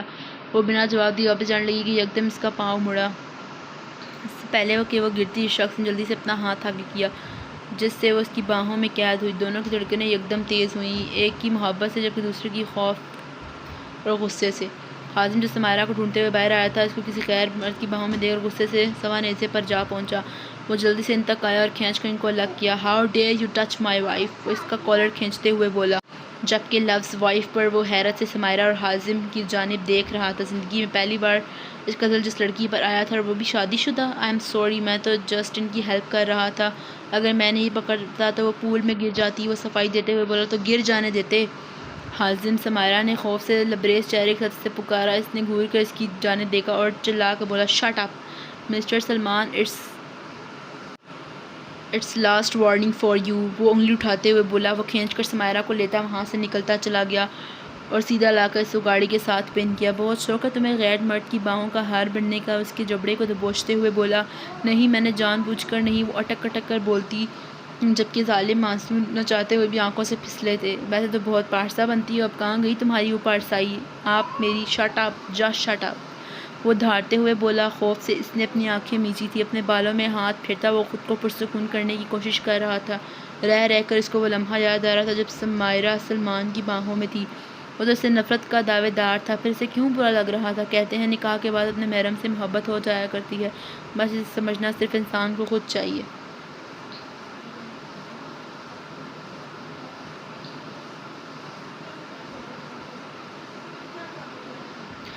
وہ ریش ڈرائیونگ کرتا گھر تک پہنچا۔ 2 مرتبہ ان کی گاڑی کا ایکسیڈنٹ ہوتے ہوتے بچا۔ سمائرہ ساتھ پر سیٹ پر بیٹھی رونے کا شغل فرما رہی تھی۔ گاڑی لاتے اس نے پارکنگ میں کھڑی کی اور بنا اس کی جانب دیکھے سیدھا اوپر چلا گیا۔ اس نے کمرے میں داخل ہونے کے لیے جیسے ہی نوب گھمایا تو دروازہ اندر سے لاک تھا۔ حازم نے کمرے میں داخل ہوتے ہی لاک لگا دیا، جس کا صاف مطلب تھا کہ وہ اس کی موجودگی نہیں چاہتا۔ وہ 5 منٹ دروازے سے سر ٹکائے کھڑی رہی، پھر مایوسی سے اس بند دروازے کو دیکھ آنکھوں سے نکلتے آنسو کو صاف کرتی نیچے شمائلہ بیگم کے روم میں آ گئی۔ کمرے میں داخل ہو کر ایک گہرا سانس لیا تھا اس نے، جیسے اپنے اندر کی گھٹن کو کم کرنا چاہ رہی ہو۔ پھر دھیمے قدم لیتی کھڑکی کے پاس آئی۔ ماں، آپ نے کہا تھا حازم مجھ سے پیار کرتے ہیں، لیکن وہ پیار کیا، وہ سیدھے منہ بات تک نہیں کرتے۔ وہ آسمان کی جانب دیکھتے خیالوں میں شمائلہ بیگم سے باتیں کرتے ہوئے بولی، آپ اللہ تعالیٰ سے کہیں نا ان کے دل میں میرے لیے محبت ڈال دیں۔ دوسری جانب حازم سگریٹ لبوں میں دبائے گہرے گہرے کش لے رہا تھا۔ اس کی اطراف میں سارا دھواں پھیلا ہوا تھا۔ سلمان کی آنکھوں میں سمائرہ کے لیے پسندگی دیکھ کر ایک لواسہ ابل رہا تھا۔ کہاں برداشت تھا اس سے کہ کسی کی بھی نظر اس کی چیز پر پڑے، چاہے وہ پسندیدہ ہو یا ناپسندیدہ۔ یہ چیز اس کی غیرت کو للکار رہی تھی کہ اس کی بیوی پر کسی غیر مرد کی نظر ہے۔ اس کی غیرت تب کہاں تھی جب وہ اپنی بیوی کو بنا پردے کے غیر مردوں کے سامنے پیش کر رہا تھا۔ کسی نے کیا خوب کہا ہے، مرد اپنی گاڑیوں کو گرد و غبار کے ڈر سے ڈھانپ لیتے ہیں، لیکن اپنے گھر کی عورتوں دنیا کی غلیظ نظر سے بچانے کے لیے پردہ نہیں کرواتے۔ اس وقت کو گزرے پورے 2 دن بیت چکے تھے۔ ان دونوں کا ابھی تک ایک دوسرے سے آمنا سامنا نہیں ہوا تھا۔ حازم جو پہلے تھوڑی بہت بات کر لیتا تھا، اس کے بعد سے وہ بھی ترک کر چکا تھا۔ وہ صبح سویرے اٹھ کر گھر سے نکل جاتا اور رات کو دیر سے لوٹتا تھا۔ سمائرہ روز رات کو کھانا لگا دیتی تھی، لیکن صبح اٹھ کر ٹیبل پر ویسے ہی پاتی تھی اور بہت زیادہ دل برداشتہ ہو چکی تھی۔ ٹینشن کے باعث اس کی صحت بھی دن بدن گرتی جا رہی تھی۔ اس نے فیصلہ کیا تھا وہ حازم کے منا لے گی، پر کیسے، یہ اس کی سمجھ سے باہر تھا۔ Happy birthday Hazim. Hazim office کا کام کر رہا تھا کہ رباب آفس کا کانچ کا دروازہ دھکیلتی اپنی مغرور چال چلتی اندر داخل ہوئی۔ اس سے گلے ملتے اس کی سالگرہ وش کی۔ واؤ، واٹ اے پلیزنٹ سرپرائز رباب، وہ خوشی سے سرشار ہوتے ہوئے بولا۔ آپ کو کیسے پتا آج میری برتھ ڈے ہے؟ وہ اتنا ٹینس تھا کہ آج اپنی سالگرہ بھی بھولا بیٹھا تھا۔ بزنس پارٹنرز کے ساتھ ہم اپنے اچھے فرینڈز بھی ہیں، سو یہ میرے لیے اتنا مشکل نہیں ہے۔ وہ ایک ادا سے اپنے بالوں کو جھٹکتے ہوئے بولی۔ اس کے انداز نے حازم کی دل کی دنیا کو ہلایا تھا۔ سو حازم، میں آپ کے لیے یہ گفٹ لائی ہوں اور میں چاہتی ہوں کہ آپ آج یہ پہن کر اپنے کچھ قیمتی لمحات میرے نام کریں۔ آج ٹریٹ آپ کو میری طرف سے۔ Why not and thank you, وہ چہرے پر مسکراہٹ سجائے بولا۔ میں کیا کروں ماہی، مجھے کچھ سمجھ نہیں آ رہی۔ وہ اتنا زیادہ ناراض ہو چکے ہیں، کیسے مناؤں انہیں؟ وہ پریشانی سے فون پر موجود اپنی بہن سے گویا ہوئی۔ اچھا سمی، میری بات سنو، تم بھائی کو اپنی پریگنینسی کے بارے میں بتایا ہے کیا؟ نہیں۔ کیا تم پاگل ہو؟ تمہیں بھائی کو بتانا چاہیے۔ اگر بھائی کو پتہ چلے کہ وہ باپ بننے والے ہیں تو وہ کتنا خوش ہوں گے اور سارے گلے شکوے بھول جائیں گے۔ میں نے بتانے کی کوشش کی تھی مگر ٹائم ہی نہیں ملا۔ میری بات مانو تو تم بھائی کو اسپیشل طریقے سے مناؤ۔ کیا مطلب؟ اف لڑکی، میں تو کنواری ہوں ابھی اور تم شادی شدہ ہو کر مجھ سے مطلب پوچھ رہی ہو؟ ماہی اس کی عقل پر ماتم کرتے ہوئے بولی، جبکہ اس کی بات کا مطلب سمجھ کر شرم سے اس کا چہرہ سرخ ہو گیا۔ تم کیا اول فول بول رہی ہو چھچوری کہیں کی؟ مجھ سے نہیں ہوگا یہ سب، وہ گھبراتے ہوئے بولی۔ اچھا میری ماں، جیسی تمہاری مرضی، اب مجھے بخشو، آج چھوٹے کی برتھ ڈے ہے، اس کی تیاری کرنی ہے اور وہ تمہیں سب سے زیادہ مس کر رہا ہے۔ پہلے ایسی سالگرہ ہے جس میں میں موجود نہیں ہوں گی، وہ مایوسی سے بولی۔ او تیری، کیا ہوا؟ ماہی نے کہا۔ آج تو حازم کی بھی برتھ ڈے ہے، ان کی برتھ ڈے بھی چھوٹو کے ساتھ آتی ہے۔ یار دیکھو میں کتنی بھلکڑ ہو گئی ہوں۔ واو، اٹس اے بیسٹ آئیڈیا۔ تم ایک کام کرو، پیارا سا تیار ہو اور آج ان کی سالگرہ والے دن ان کو باپ بننے کی خوشخبری بھی دے دو۔ اوکے، میں بعد میں بات کرتی ہوں۔ منّے کو پیار کرنا میری طرف سے، اللہ حافظ۔ حازم نے جب گفٹ کھولا تو اس میں بلیک رنگ کی شلوار قمیض، برانڈڈ واچ، پرفیوم تھے۔ اس کے چہرے پر ایک دل فریب مسکراہٹ نے رقص کیا تھا۔ وہ اپنے آفس میں موجود اسپیشل روم میں تیار ہوا اور اپنی تیاری پر آنکھ نظر ڈال مسکراتے ہوئے باہر کی جانب گیا۔ ریسٹورینٹ میں گاڑی موڑنے سے پہلے اس نے کچھ گفٹ لینے کا ارادہ کیا، لیکن کچھ یاد آنے پر گاڑی گھر کی جانب موڑ لی۔ گھر پہنچ کر جیسے ہی وہ کمرے میں داخل ہوا تو اس کی نظریں پلٹنا بھول گئیں، کیونکہ سامنے ہی سمائرہ شیشے کے سامنے کھڑی تیاری کو آخری ٹچ دے رہی تھی۔ لانگ ریڈ رنگ کی فراک، اس پر ڈارک میک اپ کیے، اپنے ہونٹوں کو سرخ لپسٹک سے رنگے، تمام رعنائیوں کے ساتھ اس کے سامنے تھی۔ سمائرہ کو اپنی گردن پر کسی کی گرم سانسیں محسوس ہوئی تو اس نے شیشے میں اسے دیکھا تو ایک پل کے لیے اس کا سانس اٹکا، کیونکہ حازم مدہوش سا اس کے پیچھے کھڑا تھا۔ بیوٹیفل، مائی ایشین بیوٹی، وہ خمار آلود آواز میں بولا۔ اس کی بات پر سمائرہ کی پلکیں لرزی تھیں۔ وہ اتنی پیاری لگ رہی تھی کہ کوئی بھی اس کو دیکھ کر مدہوش ہو جاتا، یہاں تو پھر اس کا شوہر تھا۔ سمائرہ نے اپنا رخ حازم کی جانب کیا۔ اس نے سمائرہ کے ہونٹوں پر شہادت کی انگلی خاموش کروایا۔ اس نے اپنی آنکھوں کو بند کیا تھا۔ اسے دیکھ کر وہ ایک زہر میں جکڑا جا رہا تھا۔ پورے کمرے میں فسوسا چھایا تھا، صرف 2 لوگوں کی سانسوں کی آوازیں تھیں۔ حازم مدہوش تھا، اس کے چاند سے چہرے کو دیکھ رہا تھا، اس کے دل میں ایک خواہش سی جاگی تھی۔ وہ جیسے ہی اپنی خواہش پر لبیک کہتا اس کے چہرے پر جھکا تھا، سمیرہ کی آواز اس کی سماعتوں سے ٹکرائی، جن سے سنتے ہی وہ فوراً سے ہوش میں آیا اور جھٹکے سے اس سے دور ہوا۔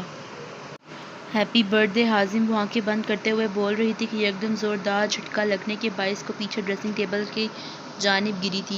یہ میں کیا کرنے جا رہا تھا؟ میں نفس کا کمزور نہیں ہو سکتا، نہیں! وہ چیختے ہوئے بولا۔ اسے یاد آیا اس کو رباب کے پاس ڈنر پر جانا تھا۔ وہ تو گفٹ لینے یہاں آیا تھا کیونکہ اس نے ایک بہترین ڈائمنڈ سیٹ رکھا ہوا جو کہ صرف اپنی من چاہی بیوی کو دینا تھا۔ بیوی من چاہی نہ ملی تو کیا ہوا؟ اس نے سوچا کہ وہ یہ سیٹ رباب کو دے گا، جبکہ اس کی اصل حقدار سمیرہ تھی۔ وہ غصے سے سمیرہ کی جانب بڑھا جو کہ صدمے میں کھڑی اس کو دیکھ رہی تھی۔ کتنی دفعہ کہا ہے اپنا یہ منحوس چہرہ لے کر میرے سامنے مت آیا کرو، لیکن بات تمہاری چھوٹے سے دماغ میں بیٹھے تو تب نہ۔ وہ ایک ہاتھ سے اس کے دونوں بازو کو پکڑے غصے اور طیش کے عالم میں بول رہا تھا، جبکہ سامنے موجود سمیرہ سر جھکائے آنسو بہانے میں مصروف تھی۔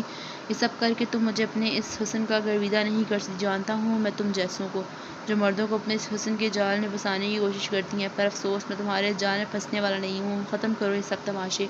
ایک ہاتھ سے اس کے بالوں میں مٹھیوں میں بھینچتے دوسرے ہاتھ سے اس کے ہونٹوں پر لگی سرخ لپسٹک کو غصے سے رگڑتے ہوئے بولا، جو کہ اسے بہکانے کا کام کر گئے تھے۔ اسے خود پر غصہ آ رہا تھا۔ پتہ نہیں کیا دیکھ کر موم نے تمہیں میرے سر ڈال دیا ہے، عجیب ہی عذاب ہو۔ وہ نخوت سے کہتا پیچھے کی جانب دھکا دیے نگلتا چلا گیا، جبکہ وہ مسلسل آنسو بہا رہی تھی۔ اس بے رحم کو اس کے آنسو تک دکھائی نہیں دے رہے تھے، یا پھر سب کچھ دیکھتے ہوئے بھی وہ انجان بن رہا تھا۔ کیوں آپ کو میری محبت نہیں دکھتی؟ کیوں؟ کتنی محبت سے اس نے یہ سب تیاریاں اس کو سرپرائز دینے کے لیے کی تھی، لیکن وہ سنگ دل اس کے ارمانوں کا قتل کیے جا چکا تھا۔ جو لمحات اس کو دینے چاہیے تھے وہ کسی اور کے نام کر رہا تھا۔ غصے سے اس نے ہاتھوں میں موجود چوڑیوں کو اتار کر پھینکا تھا، کانوں میں پہنے گئے مہنگے جھمکے غصے سے دیوار پر مارے۔ کتنی بد نصیب ہوں میں، میرے محرم کی محبت ہی میری سزا ہے۔ کیوں؟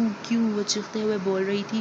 رو کر اس کا برا حال تھا۔ روتے ایک دم وہ ہوش و حواس سے بے گانہ ہو گئی اور بیڈ پر ہی اوندے منہ گر گئی۔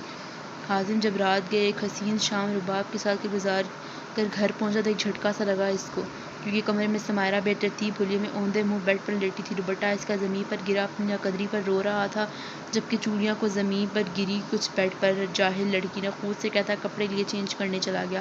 جب وہ چینج کر کے واپس آیا تو اسے سمیرہ کو دیکھا جو ابھی بھی اسی حالت میں لیٹی تھی۔ وہ اس کے پاس آیا، سمیرہ! اس کو آواز دے کر اٹھانے کی کوشش کی مگر وہ جواب نہیں دے رہی تھی۔ حازم کی نظر اس کے چہرے پر پڑی جہاں لپسٹک پھیلی تھی۔ آج چہرے پر آنسوؤں کے مٹے نشانات تھے۔ اس کو یک دم فجر لاحق ہوئی تھی۔ اسے سمیرہ کی نبض چیک کی جو کہ بہت دھیمی چل رہی تھی۔ اس نے جلدی سے ڈاکٹر کو فون کیا اور جلدی گھر پر پہنچنے کا کہا۔ اگلے 20 منٹ میں ڈاکٹر ان کے گھر پر موجود تھی، جو کہ سمیرہ کا چیک اپ کر رہی تھی۔ کیا ہوا doctor? Is everything okay? No mister Hazim, آپ کی وائف نے کسی قسم کا ٹینس لیا ہے جس کی وجہ سے ان کا نروس بریک ڈاؤن ہوا ہے۔ اگر وہ اسی طرح رہیں تو بیبی کی جان کو بھی خطرہ ہو سکتا ہے۔ جو جتنا ہو سکے انہیں خوش رکھیں۔ ویسے بھی آپ کی وائف بہت ویک ہیں، ڈاکٹر بولتی جا رہی تھی، جبکہ حازم کا دماغ لفظ بیبی پر اٹکا تھا۔ کیا سمیرہ پریگننٹ تھی اور اس نے مجھے بتایا بھی نہیں؟ وہ دل میں سوچتے ہوئے بولا۔ اوکے، میں چلتی ہوں۔ اپنی وائف کا خیال رکھیے گا۔ میڈیسن اور ڈائٹ چارٹ ہے، اس پر فالو کیجیے۔ شکریہ، ڈاکٹر کہتی اپنی فیس لیے جا چکی تھی، جبکہ حازم تھکے قدموں سے چلتا اندر آیا جہاں وہ ہر چیز سے بے خبر سکون کی نیند لے رہی تھی۔ آئی ایم سوری، مجھے معاف کر دو، سمیرہ کا ہاتھ تھامے اپنی آنکھوں کے ساتھ لگائے بولا۔ وہ کتنا اس ننھی جان کا دل دکھا چکا تھا۔ اس کی آنکھوں سے آنسو نکل کر سمیرہ کے ہاتھ کو بھگو رہے تھے اور وہ سمیرہ کی ماں بننے کی خبر سن کر بہت خوش ہوا تھا۔ خاندان میں وہ پہلا بچہ تھا جو ان کے خاندان میں حازم کے بعد آنے والا تھا۔ اس کے دل میں سمیرہ کے لیے محبت پیدا ہو رہی تھی، لیکن اپنی انا کے باعث اس چیز کا اعتراف کرنا دوبھر ہو رہا تھا۔ اس کا دل 2 حصوں میں بٹ چکا تھا۔ زندگی کے سفر میں چلتے چلتے کبھی کبھی یوں بھی ہوتا ہے مرشد، بے پناہ چاہنے والے بے وجہ چھوڑ جاتے ہیں۔ صبح سمیرہ کی آنکھ کھلی تو اس کی نظر اپنے پہلو میں خالی جگہ پر گئی، جسے دیکھ کر ایک زخمی مسکراہٹ اس کے چہرے پر چھائی تھی۔ کل اپنی آخری امید کی موت پر وہ واقعی مایوس ہو چکی تھی۔ اس نے فیصلہ کر لیا تھا کہ اب وہ حازم کے آگے دوبارہ کبھی نہیں جھکے گی۔ تم اٹھ گئی؟ طبیعت کیسی ہے تمہاری؟ وہ جو سوچوں کے بھنور میں کھوئی تھی حازم کی آواز سے ہوش میں آئی، جہاں وہ باتھ روم میں سے تولیہ سے بال رگڑتا ہوا باہر نکلا۔ پہلے تو سمیرہ اس کو معمول کے خلاف گھر پر دیکھ کر شاکڈ ہوئی، اور اس سے زیادہ اس کا دھیما لہجہ سن کر۔ میں تو ٹھیک ہوں، مجھے کیا ہونا ہے؟ وہ نظروں کا زاویہ بدلتے ہوئے بولی۔ اوہ، تو تمہیں سچ میں نہیں پتا تمہیں کیا ہوا ہے؟ وہ اپنی مسکراہٹ دبائے تولیے کو صوفے پر پھینکتے اس کے پاس بیڈ پر آ کر بیٹھا، جبکہ اس کو اپنے پاس بیٹھتے دیکھ وہ تھوڑا پیچھے کو کھسکی تھی۔ تم نے مجھ سے اتنی بڑی نیوز کیوں چھپائی؟ وہ مصنوعی غصہ چہرے پر جائے ذرا سا اس کی جانب جھکتے ہوئے بولا، کون سی نیوز؟ وہ لڑکھڑاتے ہوئے بولی، یہی کہ ہم پیرنٹس بننے والے ہیں۔ وہ خوشی سے چور لہجے میں بولا تھا، جبکہ اب جھٹکا لگنے کی باری سمائرہ کی تھی۔ انہیں کیسے پتا؟ اور یہ تو اتنے خوش ہو رہے ہیں؟ وہ حیرت کے عالم میں سوچتے ہوئے بولی، کیا ہوا؟ یہی سوچ رہی نا کہ مجھے کیسے پتا؟ میں نے آپ کو بتانے کی کوشش کی تھی مگر آپ نے میری بات سنی ہی نہیں، بلکہ مجھے بد کردار کا الزام۔ وہ بات ادھوری چھوڑ چکی تھی۔ کل کا منظر یاد کیے اس کی آنکھوں میں ظالم آنسو پھر سے تیرنے لگے۔ شرمندگی کے آثار حازم کے چہرے پر بھی چھائے تھے۔ آئی ایم سوری سمی، مجھے معاف کر دو، اب کبھی تمہیں کوئی دکھ نہیں دوں گا، سمیٹ لوں گا تمہارے سارے غم خود میں۔ وہ سمائرہ کو شدت سے خود میں بھینجے احساس ندامت سے بول رہا تھا۔ سمائرہ عطر سی حازم کی محبت کو ایک بار پھر وہ اس بے وفا پر اعتبار کرنے جا رہی تھی، لیکن شاید وہ یہ بھول چکی تھی، انسان بے شک بدل جائے لیکن اس کی خصلت نہیں بدلتی۔ آج ہم پورا دن ساتھ گزاریں گے تمہاری پسندیدہ جگہ پر، جس میں صرف تم، میں اور ہمارا بچہ ہوگا۔ وہ اس کا چہرہ اوپر کیے مسکراتے ہوئے بولا، کوئی وعدہ نہیں، پھر بھی انتظار تھا تیرا، دور ہونے پر بھی اعتبار تھا تیرا، نہ جانے کیوں بے رخی کی تم نے ہم سے، کیا کوئی ہم سے بھی زیادہ طلبگار تھا تیرا؟ وہ دونوں اس وقت ساحل سمندر پر موجود تھے، وہاں کی گیلی ریت پر چلتے خود کی روح کو سکون پہنچا رہے تھے۔ حازم کا ایک ہاتھ پاکٹ جبکہ دوسرا اس کے گرد لپٹا ہوا تھا۔ سمندر کی اٹھتی موجوں نے ایک الگ موسیقی برپا کی ہوئی تھی، اس پر ستم شام کا ڈھلتا سورج۔ یہ جگہ سمائرہ کی پسندیدہ جگہوں میں سے ایک تھی۔ خوش ہو ٹھنڈی ریت پر چلتے ہوئے حازم نے سوال کیا، بہت؟ وہ خوشی سے چکتے ہوئے بولی، کیونکہ شادی کے بعد پہلی بار وہ اس کے ساتھ باہر گھومنے آئی تھی۔ اس کو بچوں کی طرح خوش ہوتے دیکھ حازم کے چہرے پر ایک بھرپور مسکراہٹ نے رقص کیا تھا۔ کیا آپ ہمیشہ ایسے رہیں گے؟ مطلب کبھی ناراض تو نہیں ہوں گے، چھوڑیں گے تو نہیں؟ اس کے سوال پر وہ چلتے چلتے رکا، اس کو پوری طرف اپنی جانب گھمایا اور اس کے دونوں ہاتھوں کو تھام کر بولا، میرا وعدہ ہے، اب کوشش کروں گا کبھی بھی تمہیں کوئی تکلیف نہ دوں، اور اب تو چھوڑنے کا سوال ہی پیدا نہیں ہوتا۔ وہ مسکرا کر اس کے وجود کی جانب اشارہ کرتے ہوئے اس پر سے شرما کر اپنا سر حازم کے سینے پر ٹکا دیا۔ دور کھڑی قسمت نے قہقہا لگایا تھا، وہ وعدہ ہی کیا جو وفا ہو جائے، وہ قرض ہی کیا جو ادا ہو جائے۔ کچھ وعدے پورے ہونے سے پہلے ہی ٹوٹ جایا کرتے ہیں۔ وہ جو اب زندگی میں خوبصورت خواب دیکھ رہی تھی، اسے کیا پتا تھا کہ اس کی یہ خوشیاں، چہرے کی یہ مسکان مدت کے لیے ہیں۔ Dam it! اس نے زور سے فون دیوار پر مارا جس میں کچھ دیر پہلے اس کی گارڈ نے ان دونوں کی تصویریں بھیجی تھیں۔ How could you do this? وہ پرفیوم کی شیشیاں زمین بوس کرتے ہوئے بولی، تم میرے ہو، صرف میرے، یو آر مائن۔ اپنے بالوں کھینچتے زمین پر بیٹھتے ہوئے بولی، 2 دن بعد؟ حازم، آپ میرے ساتھ ایسا کیسے کر سکتے ہیں؟ وہ غصے سے آفس کا دروازہ کھول کر اندر داخل ہوئی۔ کیا کیا ہے میں نے؟ وہ حیرانی سے استغفار کرتے ہوئے بولا، محبت کے وعدے، قسمیں میرے ساتھ کھائی ہیں آپ نے، اور اپنی بیوی سے نفرت کا دعویٰ کرنے کے بعد واپس آپ اس کے پاس لوٹ رہے ہیں۔ وہ روتے ہوئے بولی، Rabab darling, try to understand, she is expecting. وہ ماں بننے والی ہے میری اولاد کی، جو میں کسی صورت اسے کھو نہیں سکتا۔ وہ پیار سے گال سلاتے ہوئے بولا، اس کا مطلب آپ مجھ سے شادی نہیں کریں گے؟ وہ آنکھوں میں موٹے موٹے آنسو لیے بولی، میں؟ حازم، please don't say no, I can't leave you, I can't live without you. وہ اس کے ہونٹوں پر اپنی شدت کی انگلی رکھتے ہوئے بولی، میں نہ کیوں بولوں گا؟ وہ اپنے دل کو سنبھالتے ہوئے بولا، ڈو یو لو می؟ وہ اس کے کالر کو تھام اپنا چہرہ اس کے چہرے کے قریب کرتے ہوئے بولی، yes of course I do, آپ میرا عشق، آپ میرا جنون ہیں۔ حازم، تمہیں خبر ہی نہیں ہم کہاں سے گزرے ہیں، تیری تلاش میں ہم 2 جہاں سے گزرے ہیں، زمانہ یاد کرے گا اب ہمیں بھی برسوں، کچھ ایسی مثال زمانے سے کر گزرے ہیں، تم بھی جان ہی لوگے جنون عشق کیا ہے، تم یہاں تک تو پہنچو جہاں سے ہم گزرے ہیں۔ اس کو چہرہ دونوں ہاتھوں میں بڑے خمار آلود آواز میں شعر کی صورت میں اپنا حال دل بیان کر رہی تھی، آپ کو مجھ سے ایک وعدہ کرنا ہوگا، اور وہ یہ ہے کہ رباب کی بات سن کر حازم کے اوپر ساتوں آسماں آ گرے تھے۔ وہ لڑکھڑاتے قدموں سے پیچھے ہوا۔ حازم بالکنی میں کھڑا سگار ہی گشت لیتا رباب کی دوپہر میں کی گئی بات پر غور کر رہا تھا۔ اس کے لیے فیصلہ کرنا بہت مشکل ہو رہا تھا، ایک طرف اس کی محبت تھی، دوسری طرف اس کی چاہت، کسی ایک کا انتخاب کرنا دوبھر ہو رہا تھا۔ کیا ہوا؟ آپ کو اتنے پریشان کیوں ہیں؟ سمائرہ بالکنی میں ساتھ کھڑی حازم کے ٹینس چہرے کو دیکھتے ہوئے بولی، کچھ بھی تو نہیں۔ وہ مسکرانے کی ناکام کوشش کرتے ہوئے بولا، اور سمائرہ کے چہرے کی جانب نظریں دوڑائیں جہاں کافی عرصے پر اس کے چہرے پر رونق آئی تھی، صرف اس کی تھوڑی سی دی گئی توجہ پر۔ اگر وہ کوئی غلط قدم اٹھا لیتا تو یہ مسکراہٹ شاید ہمیشہ کے لیے جدا ہو جاتی۔ وہ کیسے اس کی خوشیوں کو دوبارہ چھین سکتا تھا؟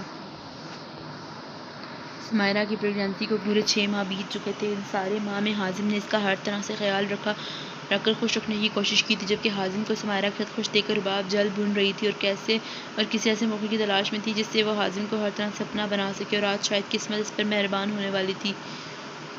حازم لگتا ہے بہت زیادہ تھک گئے ہیں، اس لیے میں آپ کے لیے کافی بنا کر لائی ہوں۔ حازم اور باب دونوں اس وقت آفس کے VIP اسپیشل میں موجود فائل سائن کر رہے تھے۔ اوہ تھینک یو سو مچ۔ حازم نے اس کا شکریہ ادا کرتے ہوئے کپ تھاما جسے اس نے بھی بھرپور مسکراہٹ کر وصول کیا۔ تم نے خود بنائی ہے؟ حازم نے کافی کا گھونٹ بھرتے سوال کیا۔ نہیں، اپنے فرشتوں سے بنوائی ہے، وہ اپنے منہ کے زاویے بگاڑتے ہوئے بولی کہ بے ساختہ طور پر حازم کا قہقہ گونجا۔ اینجلز نے بنائی ہے، تبھی بہت مزے کی ہے، وہ اسے چڑھاتے ہوئے بولا۔ اینجلز نہیں، صرف اینجل نے بنائی ہے، اور وہ بھی صرف آپ کی اینجل، وہ ایک ادا سے بولی تھی کہ حازم اش کر اٹھا۔ مجھے ایسا کیوں لگ رہا ہے جیسے میں کافی نے وائن پی رہا ہوں، وہ اپنی بند ہوتی آنکھوں کے ساتھ بولا، جبکہ حازم کی بات سن اس کا رنگ ایک پل کے لیے اڑا تھا۔ تم نے اپنی محبت کا نشہ ڈالا ہے، وہ ہنستے ہوئے بولا، اور اس کی نازک کمر میں ہاتھ ڈال کر اپنی طرف کھینچا جسے وہ پوری طرح اس کے حصار میں آ چکی تھی۔ ہمارے بعد نہ آئے گا اسے چاہت میں ایسا سکون، وہ زمانے سے کہتا پھرے گا مجھے چاہو اس کی طرح۔ رات کے اس گہرے خاموشی میں جہاں ہر زی روح نیند کے آغوش میں تھی، وہیں وہ شخص اس پہر تنہائی میں اپنے خدا کے آگے سجدوں میں جھکا ہے، اپنے لیے سکون کا طلبگار تھا۔ جب سے اس نے اس اداس پریوش کو دیکھا تھا تو اس کے تمام غم خود میں سمیٹنے کی خواہش جاگی تھی، لیکن جیسے ہی اس کو معلوم ہوا کہ وہ شادی شدہ ہے، اس کے ارمانوں پر ٹھنڈا پانی پڑا تھا۔ وہ جانتا تھا کہ وہ کسی اور کسی شادی شدہ کی خواہش کرنا حقیقتاً گناہ ہے۔ وہ اس کی زندگی کی خوشیوں کی دعا کر رہا تھا۔ دنیا میں جہاں برے انسان ہیں، وہیں کچھ فرشتے صرف انسان بھی پائے جاتے ہیں جو اپنی محبت کو رسوا نہیں ہونے دیتے، اور اپنی محبت کو پانے کے لیے غلط حربے نہیں آزماتے بلکہ سب فیصلے اللہ پر چھوڑ دیتے ہیں۔ آخر مجبوریاں ہی فتح ہوتی ہیں، محبتیں تو ہمیشہ ہار جاتی ہیں۔ خود تو ہوئے رسوا لیکن تیرے بھید نہ کھولیں گے۔ نیند تو آئے گی فراز، موت آئی تو سو لیں گے۔ رات کا 1 بج رہا تھا۔ سمائرہ پریشانی کے عالم میں حازم کا انتظار کر رہی تھی، کیونکہ ان گزرے 6 ماہ میں وہ روزانہ جلدی گھر آ جایا کرتا تھا۔ اس کی طبیعت بھی زیادہ بوجھل ہو رہی تھی، اس کو حازم کی فکر لاحق ہو رہی تھی۔ اس نے اس کے نمبر پر کال کی تھی مگر بیل جانے کے بعد فون سوئچ جا رہا تھا۔ وہ انتظار کرتے کرتے آخر تھک ہار کر مایوسی سے اس کے دل میں دعا کرتی لیٹ گئی۔ آپ مجھ سے کتنی محبت کرتے ہیں؟ اس کے دل کے مقام پر انگلی پھیرتے سوال کرتے ہوئے بولی۔ بے انتہا، ایک لفظی جواب اپنی اد کھلی آنکھوں سے دیا گیا تھا۔ سمائرہ سے بھی زیادہ؟ سمائرہ صرف میری محبت ہے جبکہ تم میری چاہت، محبت اور طلب ہو، کہتا وہ مدہوش سا اس کے چہرے پر جھکا تھا۔ وہ اپنی تشنگی مٹانے لگا۔ مجھے معاف کرنا سمائرہ، حازم کو کھو دینے کے ڈر سے مجھے یہ قدم اٹھانا پڑا۔ خیالوں میں اس سے مخاطب ہوئے وہ اپنی آنکھوں کو بند کر چکی تھی، چونکہ رباب حازم کو کافی میں ایسی دوائی ملا کر دی تھی جس سے انسان اپنے تمام تر ہوش و حواس کھو بیٹھتا ہے۔ اپنی ضد و جنون کی خاطر بعض لڑکیاں بھی اخلاق سے گری ہوئی حرکتیں کر جاتی ہیں۔ بے شک دنیا میں وہ کامیابی حاصل کر لیں، لیکن آخرت ان کی ناکام ہی ہوتی ہے، اور محبت کے نام پر جو کام وہ کرنے جا رہی تھی وہ زنا تھا، اور اس گناہ کی کوئی معافی نہیں تھی۔ ابھی بھی تو اسی کے بارے میں سوچ رہا ہے نا؟ سلمان اور اس کا دوست دونوں اس وقت سلمان کے مینشن میں موجود تھے، جہاں اس کے دوست نے سلمان کی حالت دیکھ کر کہا۔ اس کا چہرہ کافی زیادہ مرجھایا ہوا تھا۔ یار بڈی، کیا ہو گیا ہے تجھے؟ بھول کیوں نہیں جاتا اسے؟ وہ بھولتی ہی نہیں ہوں، مدن سا مسکرا کر بولا۔ تو جانتا ہے جب پہلی بار دیکھا اسے تو کتنا درد تھا ان آنکھوں میں؟ جانے ایسا کیوں لگتا ہے جیسے روح کا رشتہ ہو۔ وہ خیالوں میں گھویا ہوا کاش آنسو جمع کیے ہوتے، آج اپنا بھی سمندر ہوتا۔ تو جانتا ہے نا وہ شادی شدہ ہے؟ پھر بھی یار میں اسے بھولنا چاہتا ہوں، پر یہ کمبخت دل جانے، دل کہتا ہے ایک نہ ایک دن وہ میری دسترس میں ہوگی۔ جو تو سوچ رہا ہے وہ گناہ ہے، جانتا ہوں، تبھی تو یہاں سے امریکہ شفٹ ہو رہا ہوں تاکہ اس کی یادوں سے پیچھا چھڑوا سکوں۔ وہ زخمی سا مسکرا کر سر پیچھے صوفے پر گرا گیا۔ صبح اس کی آواز کسی کے سسکنے کی آواز پر کھلی۔ اس نے نیند سے بوجھل آنکھوں کے ساتھ آواز کی سمت دیکھا تو نیند بھگ سے اڑی، کیونکہ وہ رباب اپنی لٹی ہوئی حالت کے ساتھ اس کے سامنے تھی۔ تم یہاں کیا کر رہی ہو اور یہ سب؟ وہ حیرت کی زیادتی سے اس کے وجود سے نظر چراتے ہوئے بولا۔ آپ نے مجھے کہیں کا نہیں چھوڑا حازم، میں نے آپ پر بھروسہ کیا اور آپ نے… وہ ہچکیوں کی صورت میں اٹک کر بولی۔ آپ نے میری عزت داغدار کرنے میں پل نہیں لگائے۔ وہ آنسو بہائے اس کے سامنے مظلوم ہونے کا ناٹک کرتی بولی۔ میں ایسا کیسے کر سکتا ہوں؟ مجھے کچھ یاد کیوں نہیں آ رہا؟ وہ اپنے بالوں کو نوچتے ہوئے بولا۔ میں بے وقوف ہوں جس نے آپ جیسے شخص پر بھروسہ کیا۔ کہتے ہی وہ باہر کی جانب قدم بڑھانے لگی، جس سے حازم نے آگے بڑھ کر ناکام بنایا۔ پاگل ہو، ایسی ہولیے میں باہر جاؤ گی؟ وہ اس کی جانب اشارہ کرتے ہوئے بولا، جو اس وقت اس کی ٹی شرٹ میں چھپی ہوئی تھی۔ اب آپ ہی بتائیں کیا کروں میں؟ میری عزت داغدار ہو چکی ہے جو کہ اب تمام عمر رہے گی۔ وہ دروازے کی بیٹھتی چلی گئی۔ تمہاری اس حالت کا ذمہ دار میں ہوں، اس کو ٹھیک میں کروں گا۔ حازم کی بات سن کر اس کے چہرے پر فاتحانہ مسکراہٹ چھائی۔ سمائرہ اداس سی کمرے میں بیٹھی حازم کے بارے میں سوچ رہی تھی۔ کل سے اس کا فون بھی نہیں بن جا رہا تھا۔ ایک دم اس کو شدید پیاس کا احساس ہوا۔ وہ پانی پینے کی نیت سے نیچے جا رہی تھی کہ ایک دم اس کا پاؤں مڑا اور سیڑھیوں سے گرتی ہوئی زمین تک آئی۔ پورے گھر میں اس کی چیخ بلند ہوئی تھی۔ حازم جس نے ابھی گھر میں قدم ہی رکھا، سامنے کا منظر دیکھ کر اس کے ہوش صحیح معنوں میں اڑے تھے۔ وہ آواز باختہ سا اس کی جانب آیا جو اپنا پیٹ پکڑے چلا رہی تھی۔ حازم ٹوٹے ٹوٹے لفظوں میں اس کا نام لیتی اس کے آنسو نکالنے کی وجہ بن گئی۔ وہ بنا وقت ضائع کیے اس کو باہوں میں اٹھائے اسپتال کی جانب روانہ ہو چکا تھا۔ شہر کے مہنگے ترین ہسپتال میں وہ زیر علاج تھی اور حازم پریشانی کے عالم میں چکر کاٹ رہا تھا۔ تھوڑی دیر پہلے ڈاکٹر اس سے سائن لینے آئے تھے کہ وہ کس کی زندگی چاہتا ہے۔ کانپتے ہاتھوں سے اس نے ماں کے نام پر نشان لگایا تھا۔ یا اللہ، میرے گناہوں کی سزا میری اولاد کو مت دینا۔ وہ آسمان کی جانب سر اٹھائے رحم کی اپیل کرتے بولا، ڈیئر، میری وائف اور بیبی کیسے ہیں؟ مسٹر، دیکھیں، ہمیں بہت افسوس سے کہنا پڑ رہا ہے آپ کے بیبی کو نہیں بچا سکے۔ And your wife is better, doctor کہہ کر جا چکے تھے۔ ڈاکٹر کے جانے کی تھوڑی دیر بعد حازم روم میں آیا جہاں وہ اپنی قسمت سے انجان بے ہوش تھی۔ وہ مردہ قدموں سے چلتا اس سے گیا، مجھے معاف کر دینا، میں مجبور تھا۔ ایسے کرتے ایک موتی سمائرہ کے چہرے پر گرا تھا۔ یہ لو تمہاری امانت، حازم نے کہتے ہی ایک ٹوکری رباب کے ہاتھ میں دی جو سوجی ہوئی آنکھوں کے ساتھ اپنے کمرے میں بیٹھی تھی، جسے دیکھ کر واقعی خوش ہو چکی تھی۔ وہ ٹوکری تھماتے وقت اس کے ہاتھ ایک پل کو لرزے سے دل کانپا تھا، لیکن اس کی خوشی کے لیے وہ یہ کام کر گزرا۔ بہت بہت شکریہ، وہ اسے دیکھ خوشی کے مارے چہکتے ہوئے بولی۔ رباب، میں نے اپنا وعدہ پورا کیا ہے، امید کرتا ہوں تم بھی اپنا وعدہ نبھاؤ گی۔ ضرور حازم، کیوں نہیں، مجھے اپنا وعدہ ہمیشہ یاد رہے گا۔ ہیوی ڈوز ہونے کے بعد سمائرہ کو 2 دن بعد ہوش آیا تھا۔ اس نے ہوش میں آتے ہی سب سے پہلے اپنے بچے کے بارے میں پوچھا تھا، جس حازم نے لرزتی آواز میں کہا، وہ مر چکا ہے، ہم دفنا چکے ہیں۔ نہیں نہیں، جھوٹ بولتے ہیں آپ لوگ، ایسا نہیں ہو سکتا، میری اولاد مر نہیں سکتی۔ کھینچ کر کنولا اپنے ہاتھ سے نکالا جس میں ننھی سی بوند کی لکیر اس کے ہاتھوں پر نمایاں ہوئی تھی۔ حازم، بتائیں کہاں ہے میرا بچہ؟ میری ممتا کہہ رہی ہے میرا بچہ زندہ ہے، نہیں قبول کر پا رہی میں، مر چکی ہے ہماری بیٹی۔ حازم کی بات سن کر اس نے پانی بھری آنکھوں سے اس کی جانب دیکھا۔ بیٹی؟ اچھا مذاق ہے، ورنہ کوئی اسے بھی آپ کی طرح کا شوہر مل جاتا ہے، وہ بھی میری طرح کی زندگی گزارتی۔ وہ آنکھوں میں آنسو لیے چہرے پر مسکراہٹ جائز کہکا لگاتے ہوئے بولی۔ وہ اس وقت نیم پاگل سی لگ رہی تھی، زخم اس کے ہرے تھے، اپنے دل کا تمام غبار آج اس کے سامنے نکال رہی تھی۔ حازم کا اس کی حالت دیکھ کر دل لرزا تھا، کافی بار کوشش کے باوجود اس کو سچ نہیں بتا سکا۔ اے بارش، برس برس اور برس، آج تو اس کی یادوں کو بہا لے جا۔ شہر کی اس گہری خاموشی، ہر طرف اندھیرے کا راز تھا، گرد چمک کے ساتھ بارش اپنے عروج پر تھی۔ ایسے میں وہ شخص بارش میں کھڑا کسی کی یادوں کو بھلانے کی کوشش کر رہا تھا۔ اس کے آنسو بارش میں ہی گم ہو رہے تھے۔ کیا تھی وہ جس کا اسیر وہ پہلی ملاقات میں ہی ہو چکا تھا؟ شاید قسمت اس کی پاکیزہ محبت دیکھ اس کی محبت کے ساتھ ملانے کا فیصلہ کر چکی تھی۔ 1 مہینے بعد میں شادی کر رہا ہوں۔ ماحول کی گہری خاموشی میں اس کی آواز گونجی۔ مبارک ہو، وہ مسکرا کر بولی جبکہ چہرے پر داغ سی مسکراہٹ نمایاں ہوئی۔ تمہیں کوئی اعتراض نہیں؟ وہ حیرت سے گویا ہوا نہیں، سر جھکائے ناخنوں سے کھیلتے ہوئے ایک لفظی جواب دیتے ہوئے بولی، جبکہ صرف وہ جانتی تھی کہ یہ اس نے کس دل سے کہا ہے۔ آنسو ضبط کرنے کے باعث چہرہ لال سرخ جبکہ آواز بھاری ہو رہی تھی۔ تمہیں برا نہیں لگ رہا؟ وہ مدھم آواز میں بولا، گویا اس کا ضبط آزمانا چاہ رہا ہو۔ نہیں۔ سمائرہ کا جواب سن کر اس کے دل کو کچھ ہوا تھا۔ کچھ وقفوں کے بعد اس کی غم میں ڈوبی آواز آئی، آپ کی شادی والے دن آپ کے لیے ایک عظیم تحفہ ہوگا جو یقیناً آپ سمیت آپ کی ہونے والی بیوی کو بہت پسند آئے گا۔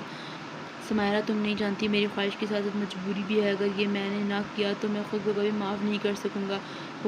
وہ پیچھے کی بیڈ پر لیٹتے ہوئے بولا، ٹانگیں اس کی بیڈ سے نیچے لٹک رہی تھی۔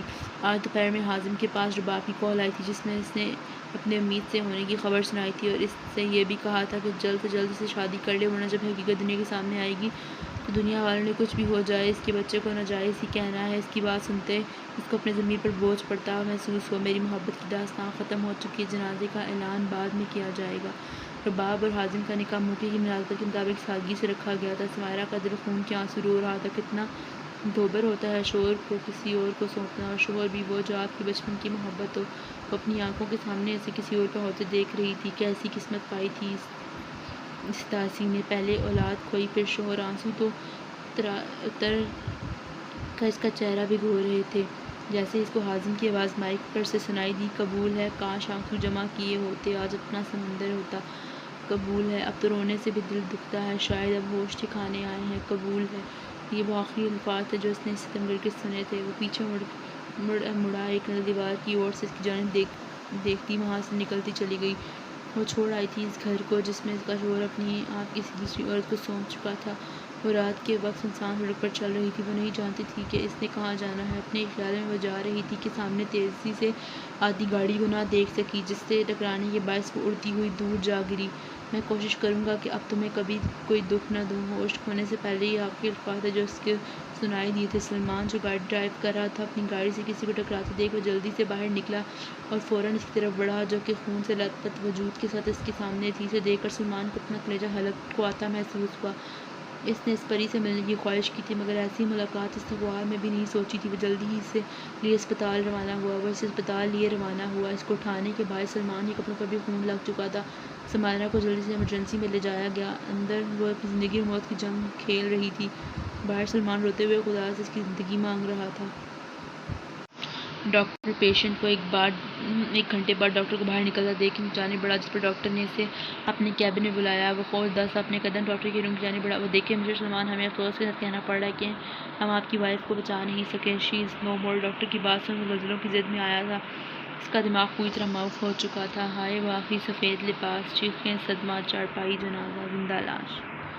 ایسی کچھ چپ سی لگی ہے جیسے ہم تجھے حال سنانے آئے۔ عشق تنہا ہے سر منزل غم، کون یہ بوجھ اٹھانے آئے۔ سمائرہ کی لاش جو گھر لے آیا گیا تھا، اس چہرے کو پہچاننا مشکل ہو رہا تھا کیونکہ اس کا چہرہ پورا خراب ہو چکا تھا۔ رباب بھی حیرت سے سب دیکھ رہی تھی۔ اس نے تو ایسا نہیں سوچا تھا اس کی وجہ سے کسی بے گناہ کی جان چلی جائے گی۔ قاتل ہو تم دونوں، میری بیٹی ہے قاتل، اس کی ماں روتے ہوئے اپنی بیٹی کے ساتھ لپٹ کر حازم اور رباب کی جانب دیکھتے ہوئے بولی، جبکہ ان ساتھ موجود 10 سالہ بچہ نرفت اور جنوں آنکھوں میں وحشت لیے ان دونوں کی طرف دیکھ رہا تھا۔ کوئی بھی اس کو دیکھ لیتا تو اس کو 10 سال کا بچہ نہ کہتا۔ کیا رنگ لانے والا تھا وہ بچہ، یا بنتا حازم کی بربادی کا باعث۔ رات کی تاریکی جن سے خاموشی میں ایک سرسراہٹ پیدا ہوتی۔ دور سے کتوں کے بھونکنے کی آوازوں نے ماحول کو اور حیرتناک بنایا ہوا تھا۔